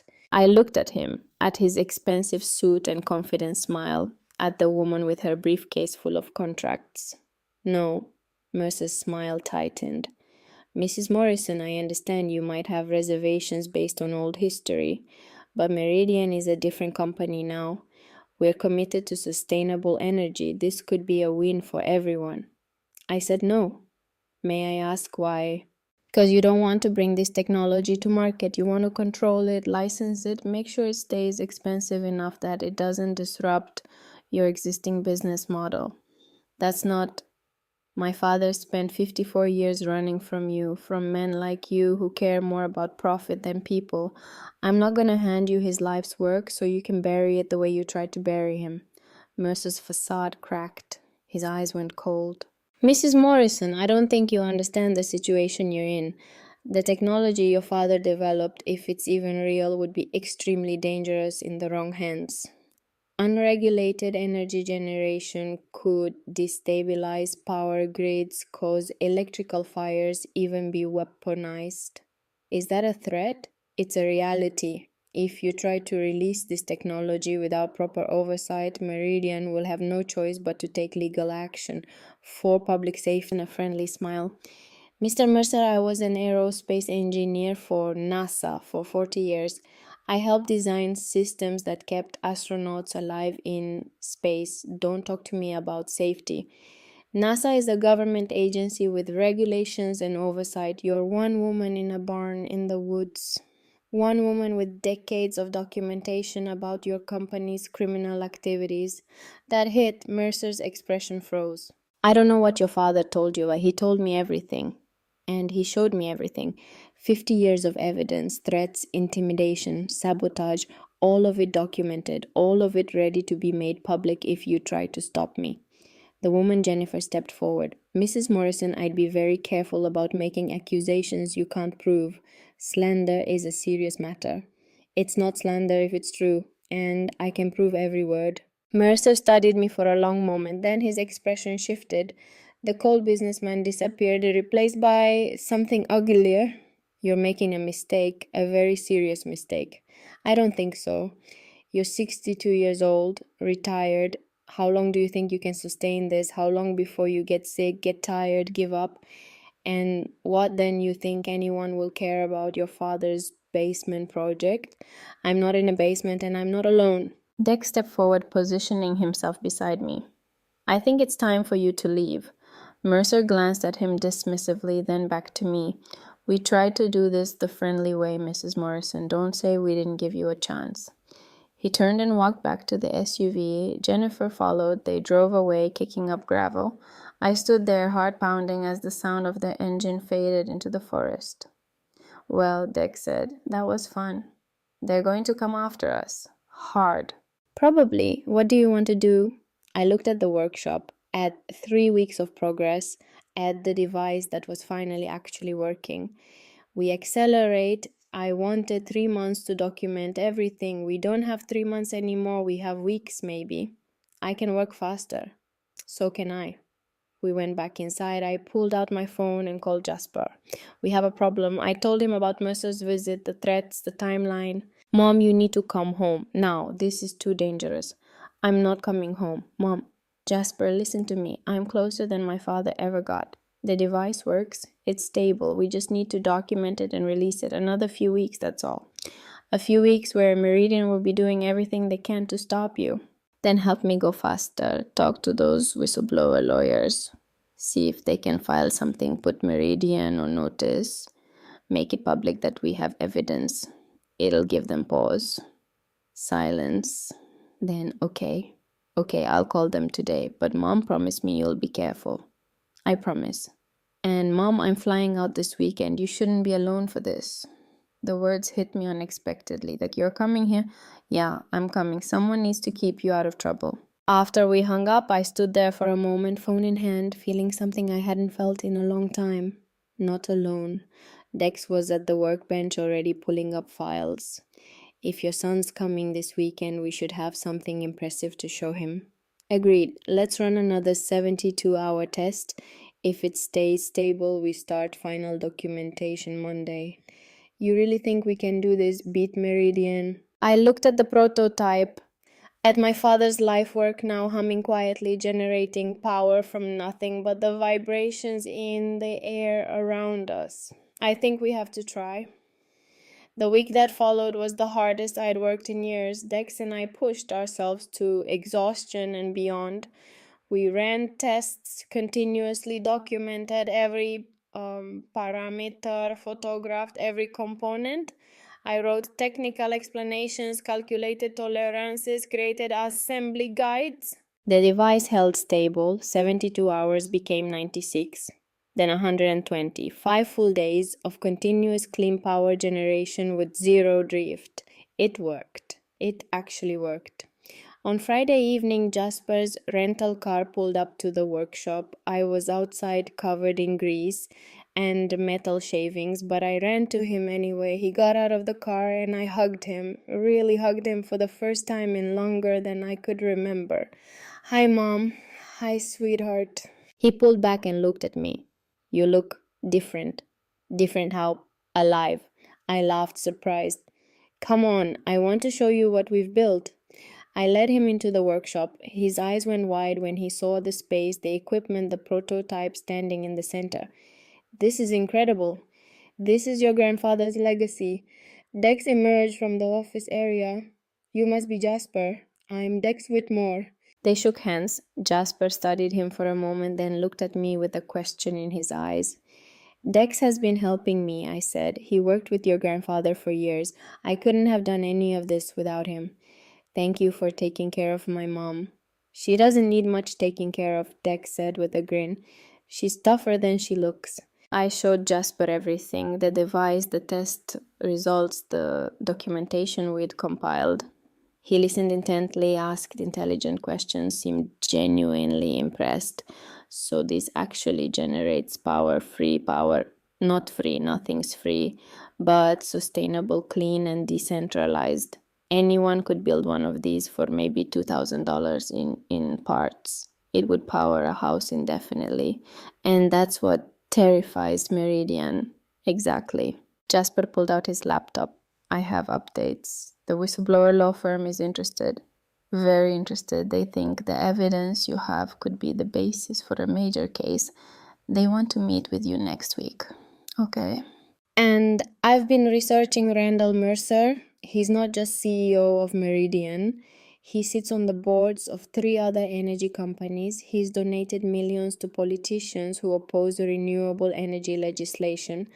And here's the interesting part. His father, Richard Mercer, was one of the executives at Vanguard in 1971. Vivienne mentioned that. It gets better. Richard Mercer died in 1995, but before he died, he gave a deathbed interview to a journalist investigating corporate corruption, never published because Meridian sued and tied it up in court for years. But I found the original transcript on a whistleblower site. He pulled up a document. Listen to this. We knew the technology worked. That's what scared us. If Thorne and Caldwell's device had gone public, it would have ended the oil and gas industries overnight. We did what we had to do to protect American jobs and American interests. American interests. That's how they justified it. So they knew all along. They've always known, and they've spent 50 years making sure no one else does. I sank into a chair, the weight of it settling over me. My father hadn't been paranoid. He hadn't been running from imagined threats. Every fear had been justified. Mom, Jasper knelt beside me. You okay? Just processing. We can stop. You can walk away from this. No one would blame you. I looked at the prototype, at the gentle glow of its indicator lights, at 5 days of stable, continuous operation. No, we're too close. Another week or two and we'll have everything documented. Then we release it all at once, the plans, the evidence, everything. We make it impossible for them to contain. That's when they'll be most dangerous, when they realize they can't stop you quietly. I know. Jasper stood up. Then we'd better make sure you're protected. Over the weekend, Jasper transformed the office into a command center. He set up secure cloud storage for all our documents, created multiple backup drives, established encrypted communication channels. He even contacted a cybersecurity firm to lock down our digital infrastructure. Meridian has resources, he said, but so do we, and we have the advantage of being right. On Sunday, Viv called. Her voice was shaky more than usual. Catherine, someone came to see me yesterday. A man, he said he was from an energy company doing research on historical projects, asked questions about James, about Vanguard. My blood went cold. What did you tell him? Nothing. I told him my memory wasn't good, that I couldn't help him. But Catherine, he knew things. Details about the project that weren't public, he's been digging. Are you safe? I'm in a nursing home surrounded by staff. I'm fine, but I wanted to warn you. They're actively investigating. After the call, I told Jasper and Dex what had happened. They're mapping out who knows what, Jasper said, building a picture of potential threats, which means they're preparing to act, Dex added. Then we need to act first. I looked at both of them. How fast can we finish the documentation? If we work around the clock, Dex calculated, maybe 5 days, a week to be safe. Then we don't sleep, we finish this, and the moment it's done, we release everything simultaneously. Mom, you can't work around the clock, you'll make yourself sick. I'll sleep when it's done. Jasper started to argue, then stopped. He looked at me, really looked at me, and saw something that made him close his mouth. You're not going to change your mind, are you? Would you, if you'd spent 2 years feeling useless and then discovered you had one more chance to do something that mattered? He was quiet for a moment. No, I wouldn't. Then help me finish this. Okay. He nodded slowly. Okay. But we do it smart. We take shifts. Someone always fresh, someone always working, and we eat properly, and you take breaks whether you want to or not. Fine. I mean it, Mom. You're no good to anyone if you collapse. He was right, but I hated admitting it. Age wasn't just a number. My body had limits now that it hadn't had at 30. But my mind was still sharp, and my purpose was sharper. We worked in shifts. Jasper took nights working on legal documents and digital security while Dex and I slept. Dex took mornings handling mechanical assembly and testing.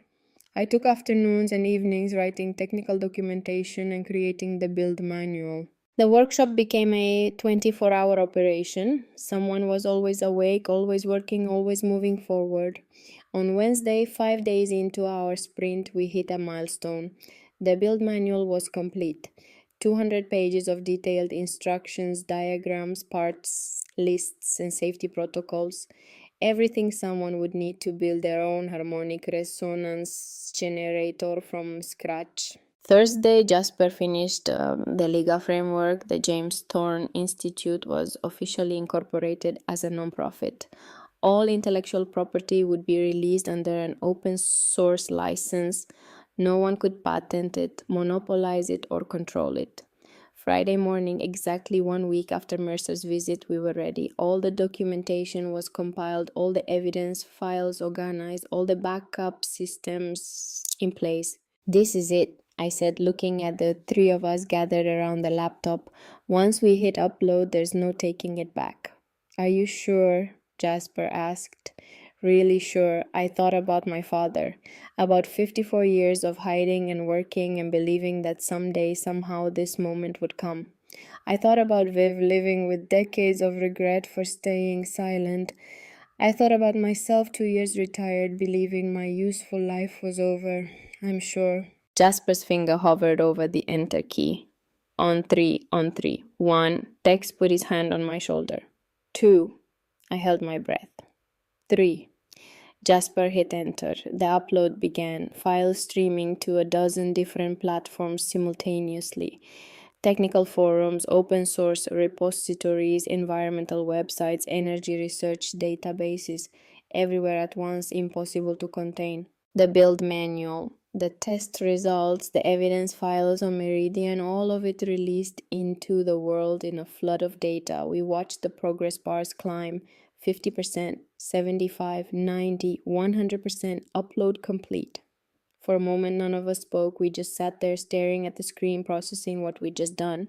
Then Dex started laughing, a relieved, almost hysterical sound. We did it. Holy shit, we actually did it. Jasper was grinning. It's out there, all of it. The plans are spreading through engineering forums already. Look. He pulled up a thread where someone had already downloaded the manual and was discussing component sourcing.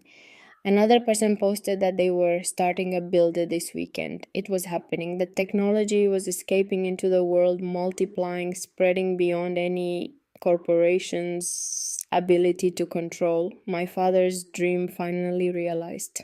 I felt tears on my face, relief, triumph, grief that he wasn't here to see it. He'd be proud of you, Dex said softly. He'd be proud of all of us. My phone rang. Unknown number. I almost didn't answer, then I did. Mrs. Morrison, Randall Mercer's voice was ice. You've made a very serious mistake. Have I? You just released proprietary technology that Meridian has legal claim to. You've opened yourself up to lawsuits that will bankrupt you and everyone associated with you. That technology was never yours. My father developed it independently. After working for Vanguard, which Meridian owned, any work he did falls under our intellectual property rights. Then sue me. But you should know that along with the technical plans, I also released 50 years of documentation about your company's illegal activities.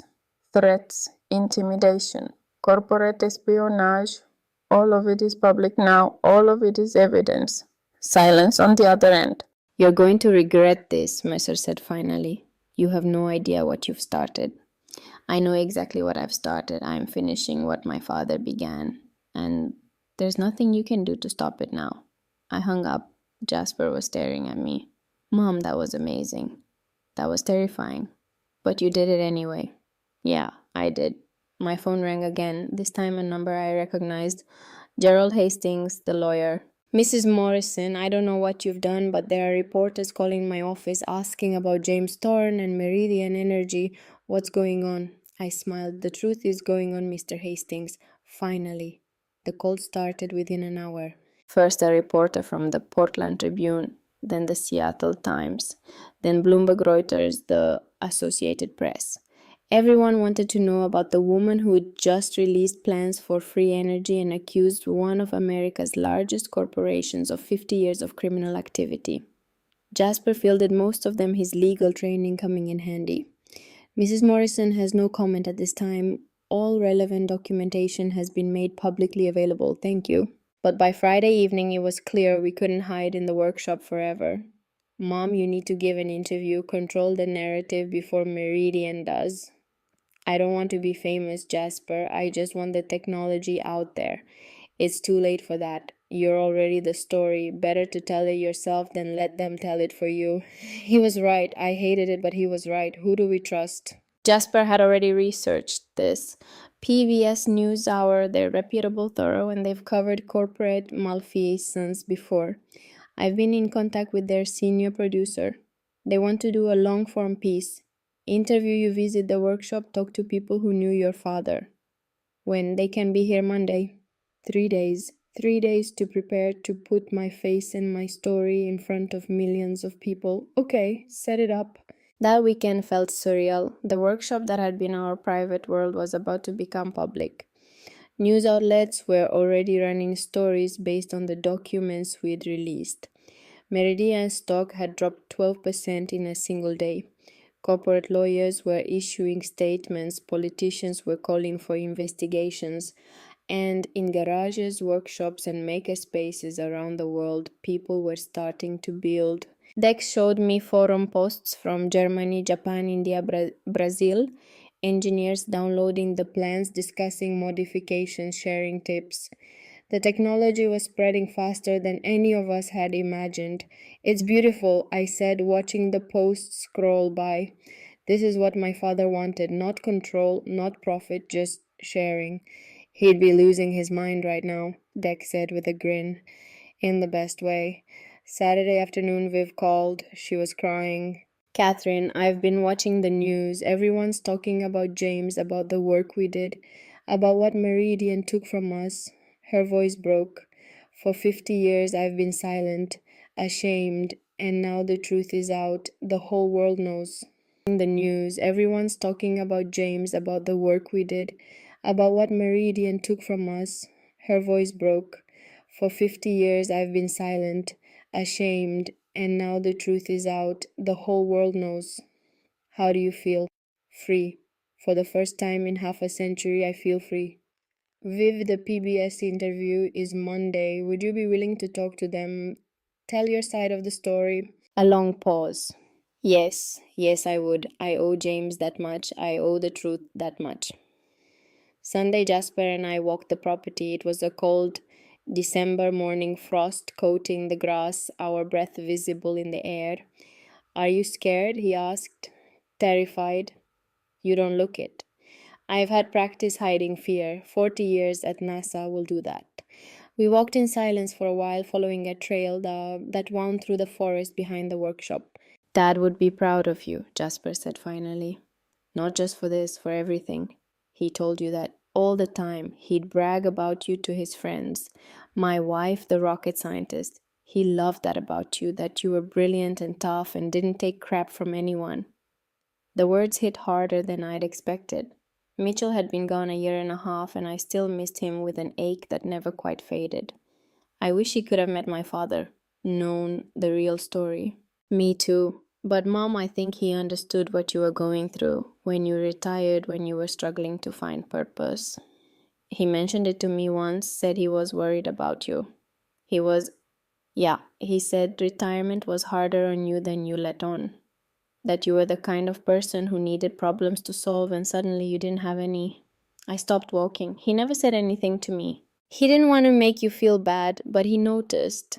And I think he'd be really happy that you found something worth fighting for. I hugged my son there in the cold forest, and for the first time in a long time, I felt like we were actually connecting. Really connecting the way we hadn't since he was a child. Thank you for coming here, for helping. Are you kidding? This is the most alive I've felt in years. Corporate law is soul-crushing, Mom. This matters. Monday morning arrived too quickly. The PBS crew showed up at 9. 3 people, a journalist named Patricia Chen, a cameraman, and a sound technician. Patricia was in her 40s, sharp-eyed and professional, with an air of someone who'd interviewed presidents and criminals with equal composure. Mrs. Morrison, thank you for agreeing to this. Call me Cass.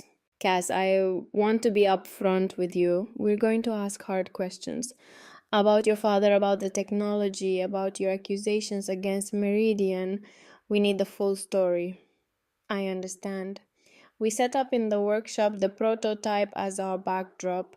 Patricia wanted to start with the device itself, so I walked her through it, explaining the principles, the testing, the results. And this actually works, generates power indefinitely. Nothing is indefinite, but sustainable, yes. As long as there's ambient electromagnetic activity and sound waves which exist everywhere on Earth, it generates power. How much power? This prototype enough to run an average house, scale it up and you could power a neighborhood, scale it down and you could charge a phone. And you've released the plans for free. Yes. Why? I looked at the camera, at the lens that would carry my words to millions of people. Because my father spent 54 years in hiding to protect this technology. Because Meridian Energy has spent 50 years suppressing it. Because people are suffering in developing countries, in rural areas, anywhere power is unreliable or unaffordable. This technology could change that, but only if it's accessible to everyone. Meridian claims you've stolen their intellectual property. Meridian is lying. My father developed this independently after he left Vanguard. They have no legal claim. They also claim you're a disgruntled daughter seeking revenge for a father who abandoned you. That one stung, but I kept my voice steady. My father didn't abandon me. He was forced into hiding to keep me and my mother safe. Meridian threatened our lives. He made an impossible choice and he lived with the consequences for over 50 years. If that's abandonment, then I don't know what sacrifice looks like. Patricia's expression softened slightly. Tell me about finding out he was alive. So I did. I told her about the phone call, the letter, the workshop, about 54 years of watching from the shadows, about the photos and journal entries and the video he'd left behind. I cried while I talked. Couldn't help it. The grief and anger and love were all tangled together, impossible to separate. When I finished, Patricia was quiet for a moment. That's an incredible story, Cass. But I have to ask, can you prove any of it? Yes, every bit of it. Jasper stepped forward with a laptop. We have documentation going back to 1971, letters, photos, financial records. We also have testimony from Dr. Vivian Caldwell, who worked with Mr. Thorne at Vanguard and can corroborate the threats. Can we interview her? She's agreed to speak with you. She's at Cedar Falls Care Center. The crew packed up and we drove into town. I rode with Patricia, who asked questions the whole way. What do you want to come from this? The interview, the technology release, all of it. I want the truth to matter more than money. I want people to have access to clean, affordable energy. And I want companies like Meridian to be held accountable. That's idealistic. I'm 62 years old. I spent 40 years being practical. I've earned the right to be idealistic. Patricia smiled. Fair enough.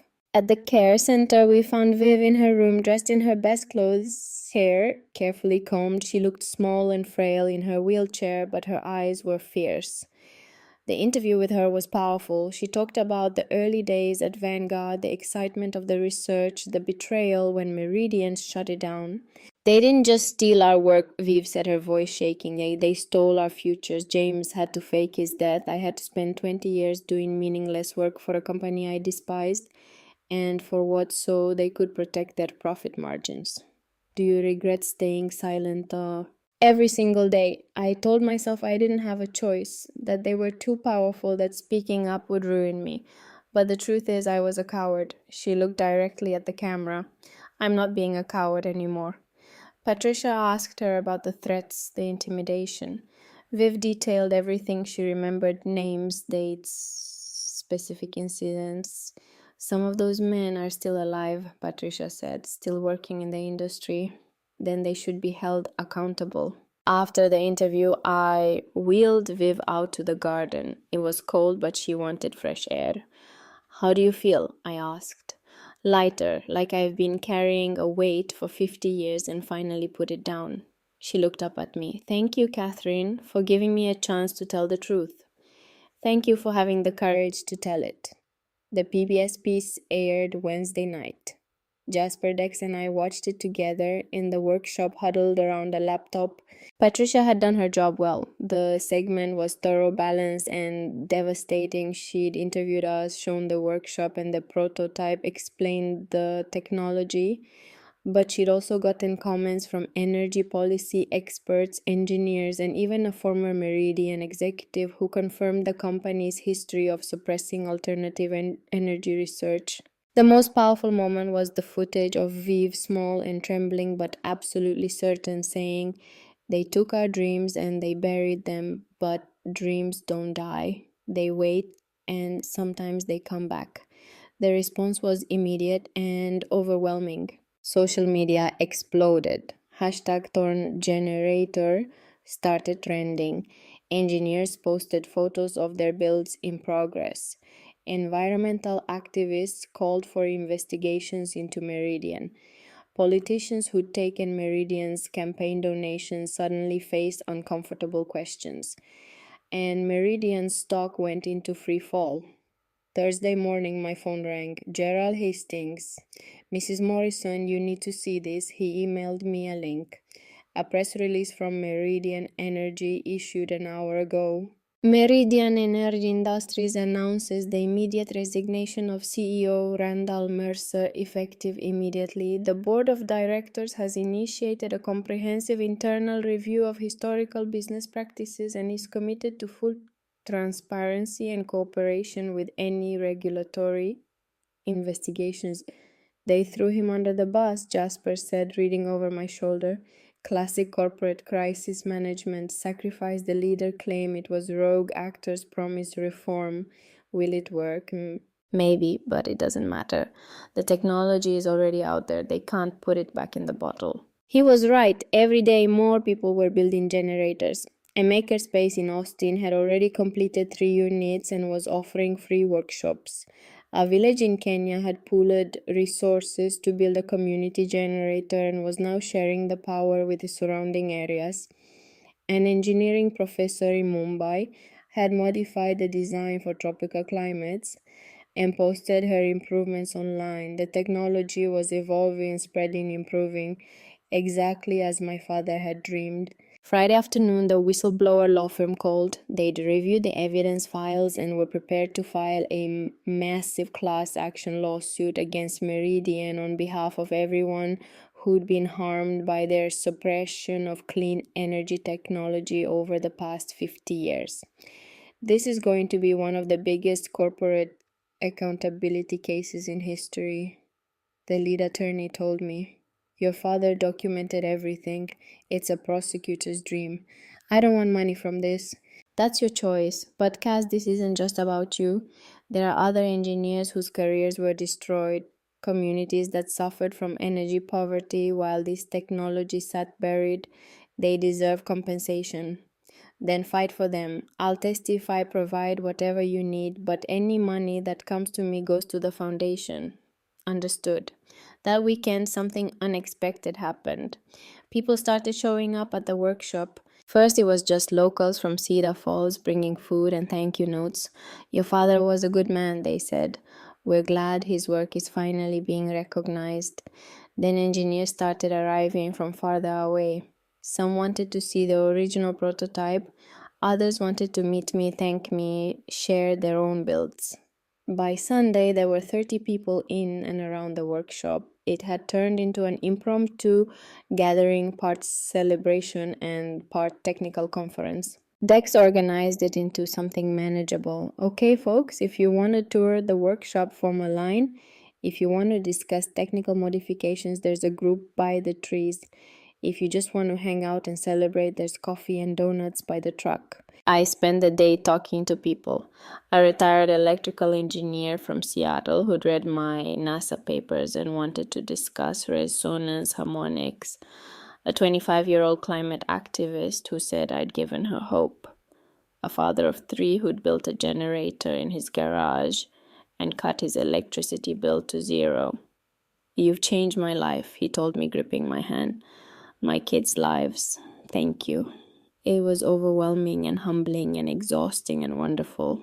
As the sun set and people started to leave, I found myself sitting on the workshop steps with Jasper and Dex watching the last cars pull away. "This is insane," I said. "This is what happens when you change the world," Jasper replied. "I didn't change the world. I just finished what my father started." "You did both," Dex said quietly. Monday morning brought news that felt like vindication. The Department of Energy announced a formal investigation into Meridian Energy's historical business practices. 3 senators called for hearings. The EPA was reviewing whether Meridian had violated environmental protection laws by suppressing clean energy technology. The walls were closing in on them, but I didn't feel triumphant. I felt tired. "Mom, you need to rest," Jasper said. He'd been staying in town at a hotel but spending every day at the workshop. "You've barely slept in 2 weeks." "There's too much to do." "No, there isn't. The technology is out there. The legal cases are filed. The investigations are underway. Your part is done." "But people keep coming. They have questions. And there are other people who can answer them now. You don't have to carry this alone anymore." He was right. The burden I'd been carrying, the responsibility of being the only one who knew, the only one who could finish this, had lifted. The work was distributed now, shared among thousands. "What am I supposed to do?" I asked. "Just go home." "You could, or you could stay here, build something new, this workshop, this place. It could be more than just where the technology was born. It could be a center for open source energy research, a place where people come to learn, experiment, collaborate." I looked at the workshop, at the building that had been my father's sanctuary and prison for 54 years, at the place where I had found purpose again. "The James Thorne Institute," I said slowly, "like that's what you call the foundation." "Yeah, but it could be more than a legal entity. It could be an actual place with labs, equipment, visiting researchers, a physical home for the work." The idea took root, grew. We'd need funding, staff, proper infrastructure. The foundation is already getting donations, thousands of them. People want to support this, and you've got attention now. Universities, research, institutions, they'd partner with you. I thought about it, about turning this isolated workshop into something bigger, something my father would have been proud of. Okay, let's do it. Over the next month, things moved quickly. The workshop was renovated and expanded. A local contractor donated labor. Engineers from around the country volunteered their time. By January, we had a proper research facility with 3 labs, a machine shop, a conference room, and living quarters for visiting researchers. The James Thorne Institute officially opened on January 15th, what would have been my father's 90th birthday. We held a small ceremony. Jasper was there, Dex, Viv in her wheelchair wrapped in blankets against the cold, Patricia from PBS filming a follow-up piece, and about 200 other people, engineers, students, activists, locals. I stood in front of the workshop with a bottle of champagne, feeling ridiculous and moved and grateful all at once. "My father built this place as a hideout," I said, my voice carrying across the crowd. "A place to work in secret, to protect something he believed in. Today we're opening it to the world. This is no longer a place of hiding. It's a place of sharing, of collaboration, of believing that the best ideas should belong to everyone." I swung the bottle against the workshop wall. It shattered, champagne foaming down the wood. "The James Thorne Institute is open." The crowd cheered. Someone started playing music. People moved inside to tour the facility, see the original prototype, meet other engineers. I found Viv by herself near the edge of the crowd, staring at the workshop with tears on her cheeks. "He would have loved this," she said. "All these people, all this hope. This is what James dreamed about. You were part of that dream too, Viv. This is your legacy as much as his. I spent 50 years running from it. You only spent a few months and you accomplished what we never could. I had something you and my father didn't have." What time? The world wasn't ready in 1971. The technology didn't exist to share information globally instantly, but it does now, and that made all the difference. Inside, Jasper was giving tours explaining the technology to groups of fascinated visitors. He'd taken a leave of absence from his firm. I might not go back, he told me last week. Corporate law doesn't feel important anymore. This does. Dex had become the institute's technical director. Dex had become the institute's technical director, overseeing the labs and mentoring young engineers. He was in his element, surrounded by equipment and brilliant minds. And me, I was the institute's director. Part administrator, part researcher, part storyteller. I gave talks about my father's work, wrote papers about the technology, met with policymakers about energy access. I was busier than I'd ever been, and I'd never been happier. 3 months after opening, we had our first major breakthrough. A team of researchers had modified the generator design to work in marine environments, opening up possibilities for coastal communities and even ocean-based installations. 6 months in, we documented over 10,000 independent builds worldwide. The technology was becoming mainstream. And Meridian Energy, the lawsuits were proceeding. Several former executives had been indicted. The company was restructuring, pivoting desperately toward renewable energy. They'd lost half their market value. But more importantly, they'd lost their stranglehold on the narrative. The world now knew what they'd done, what they'd buried, and there was no coming back from that. One evening in late spring, I sat in my father's old office. It was different now. I'd added my own touches. Photos of Mitchell and Jasper, my NASA commendations. But I'd kept his things too. The pictures of me throughout my life, his journals, the framed photo of us when I was a child.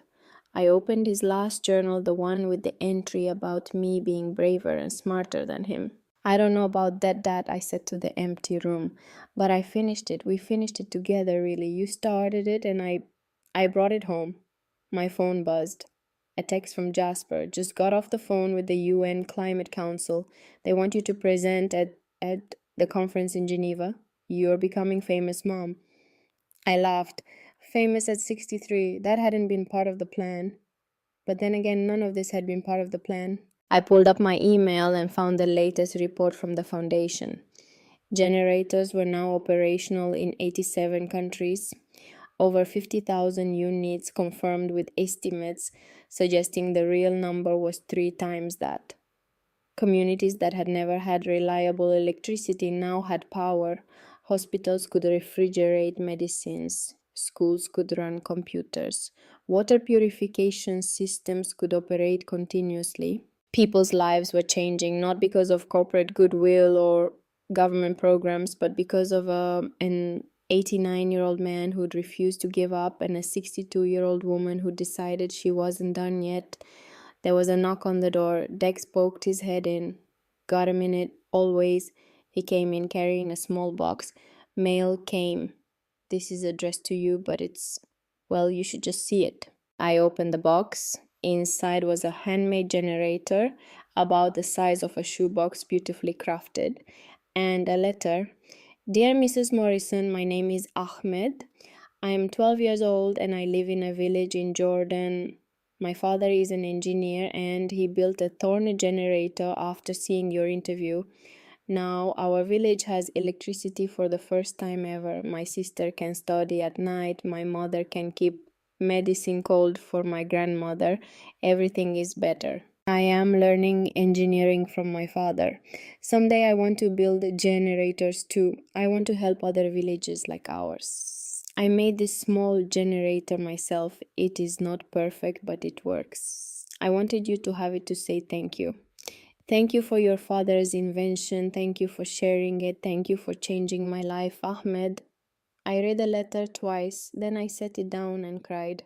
These weren't tears of grief or frustration. These were tears of fulfillment, of purpose achieved, of knowing with absolute certainty that my father's sacrifice had meant something. You okay? Dex asked softly. Yeah, I'm perfect. That night I couldn't sleep, too many thoughts racing, too much emotion, so I did what I'd always done when my mind was too full. I went to the workshop. The building was quiet, lit only by emergency lighting. The labs were empty. The original prototype stood in its place of honor under soft spotlights, no longer functional but preserved as a piece of history. I walked over to it, placed my hand on the cool copper. "We did it," I whispered. "Your dream came true. People have power, real power, not just electricity.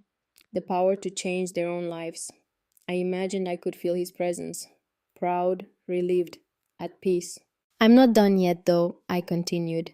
"The Institute is just the beginning. There's so much more to do. Better designs, new applications, training programs, global distribution networks." I smiled. Turns out retirement isn't really my thing. I stayed there for a while in the quiet darkness thinking about the journey. 3 months ago, I'd been a widow living in an empty house, convinced my useful life was over. Now I was running a global initiative, working with brilliant minds from around the world, making a tangible difference, all because my father had loved me enough to leave me a choice, and I'd chosen to fight. My phone buzzed. An email from a researcher in Iceland who'd successfully tested a generator in sub zero temperatures. The subject line read, "It works in the Arctic. Where do we go from here?" Where do we go from here? I looked around the workshop, at the tools my father had used, at the space where decades of secret work had happened, at the building that had been a prison and was now a beacon. "Forward," I said, the empty room. "To my father's ghost. To myself. We go forward."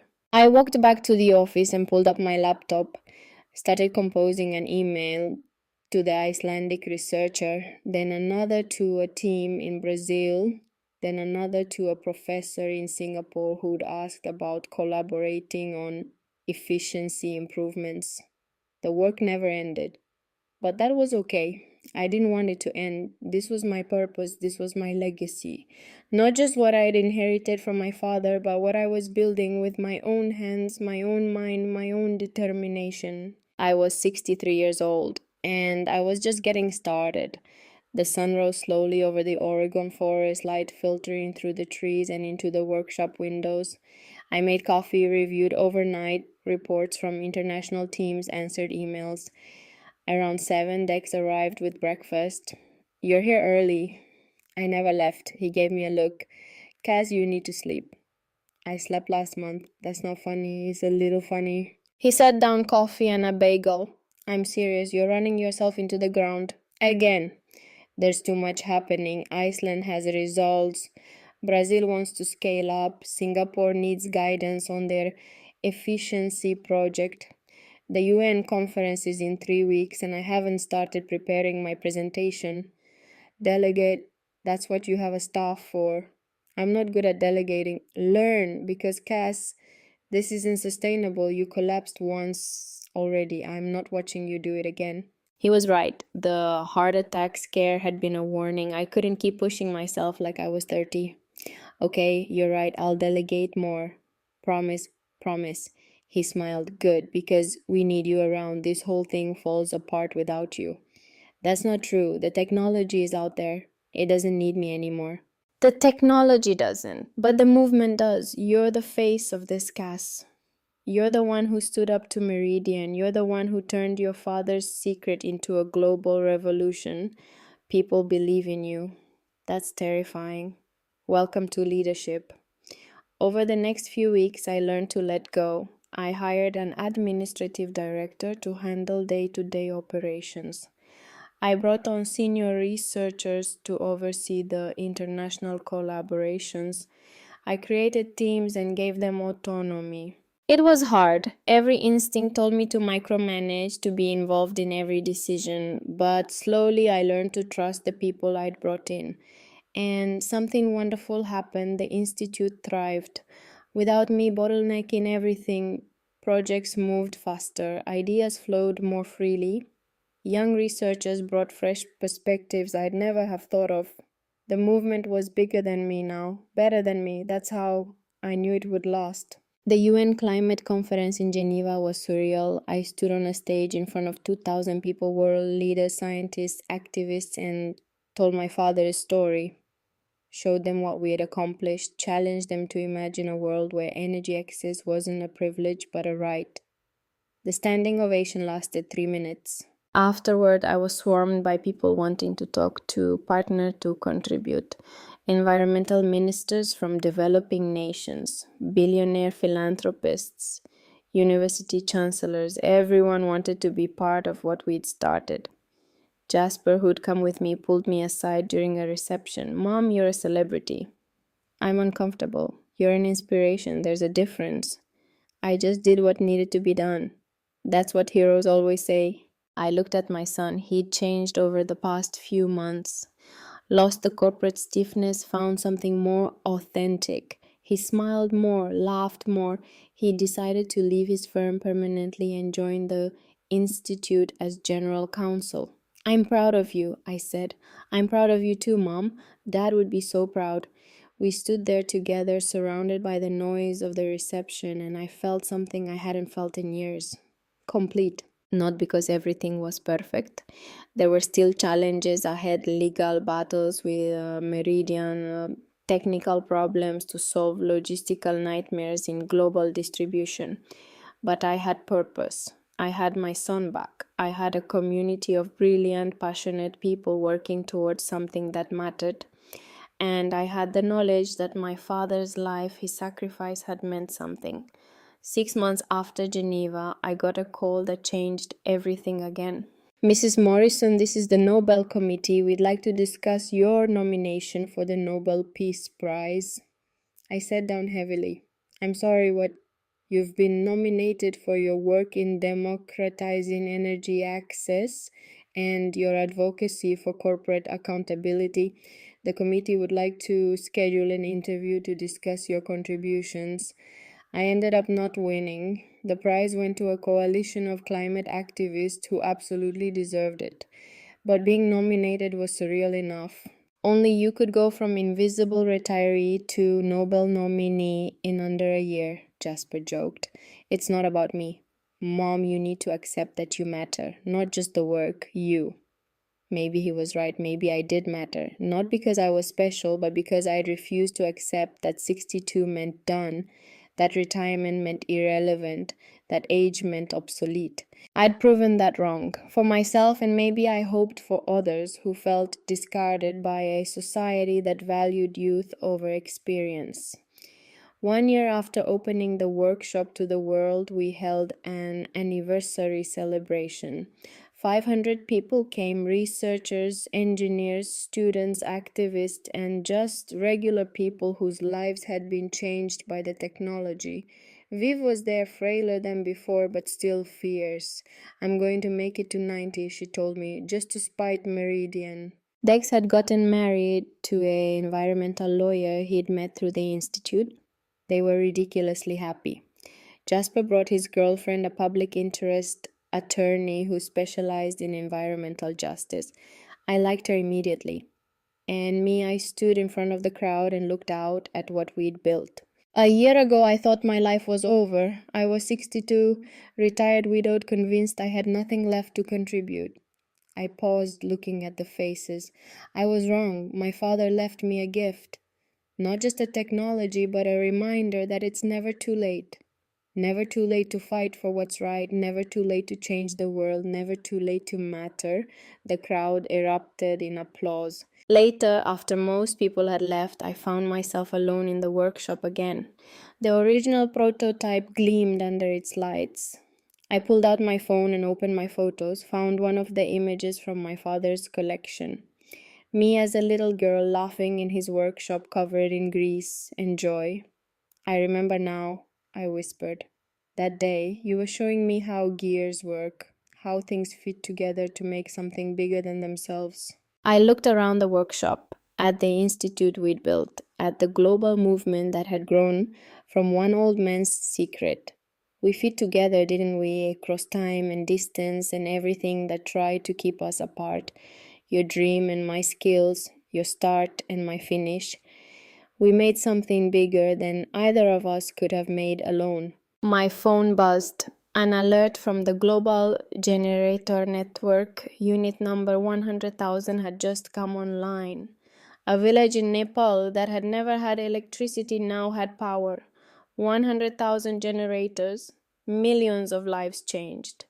And it all started here in this workshop with a man who refused to give up and a daughter who learned to do the same. I smiled, tears on my cheeks again, but these were good tears, happy tears. Thank you, Dad, for the inheritance, for the choice, for believing I could finish what you started. I turned off the lights and walked out into the cool evening. The stars were bright overhead, the same stars my father had looked at from this very spot for 54 years. I was 63 years old. I had gray hair and reading glasses and a heart that needed monitoring and a body that reminded me daily that I wasn't young anymore. But I was here, I was relevant, I was making a difference, and I wasn't done yet, not even close. The next morning, I woke to an email from Ahmed in Jordan. He'd attached photos of the village's new school powered entirely by generators he and his father had built. Mrs. Morrison, I am graduating early because I can study at night now. I have been accepted to university to study engineering. I will learn everything I can and then I will come back and help my village build more. Thank you for giving me a future. I read the email 3 times. Then I forwarded it to everyone on the Institute's board with a simple message: this is why we do what we do. Jasper replied first: this is why you matter, Mom. Don't forget it. I wouldn't forget. I couldn't forget. Nor when there were kids like Ahmed, whose futures depended on people like me refusing to be invisible. I got dressed, made coffee, and walked to the workshop. Dex was already there working on a new prototype with a group of visiting researchers. Morning, Cass. Ready to change the world today? I smiled. Always. And I meant it. Because that's what I did now. That's who I was. Not a retired engineer, not a widow marking time, but someone who'd learned that the most important part of your life might come long after society decides you're done. My father had hidden for 54 years, protecting his dream until someone could carry it forward. I'd been that someone, and now I'd make sure that the dream kept spreading, kept growing, kept changing lives. For Ahmed, for every village without power, for every person told they don't matter anymore, for my father who'd loved me enough to leave me his legacy, and for myself because I'd finally learned what Mitchell and Jasper had known all along. I mattered. My age didn't change that. My retirement status didn't change that. My gray hair and reading glasses didn't change that. What mattered was what I chose to do with the time I had left. And I chose to build, to fight, to matter. For as long as I possibly could, the work continued, the generators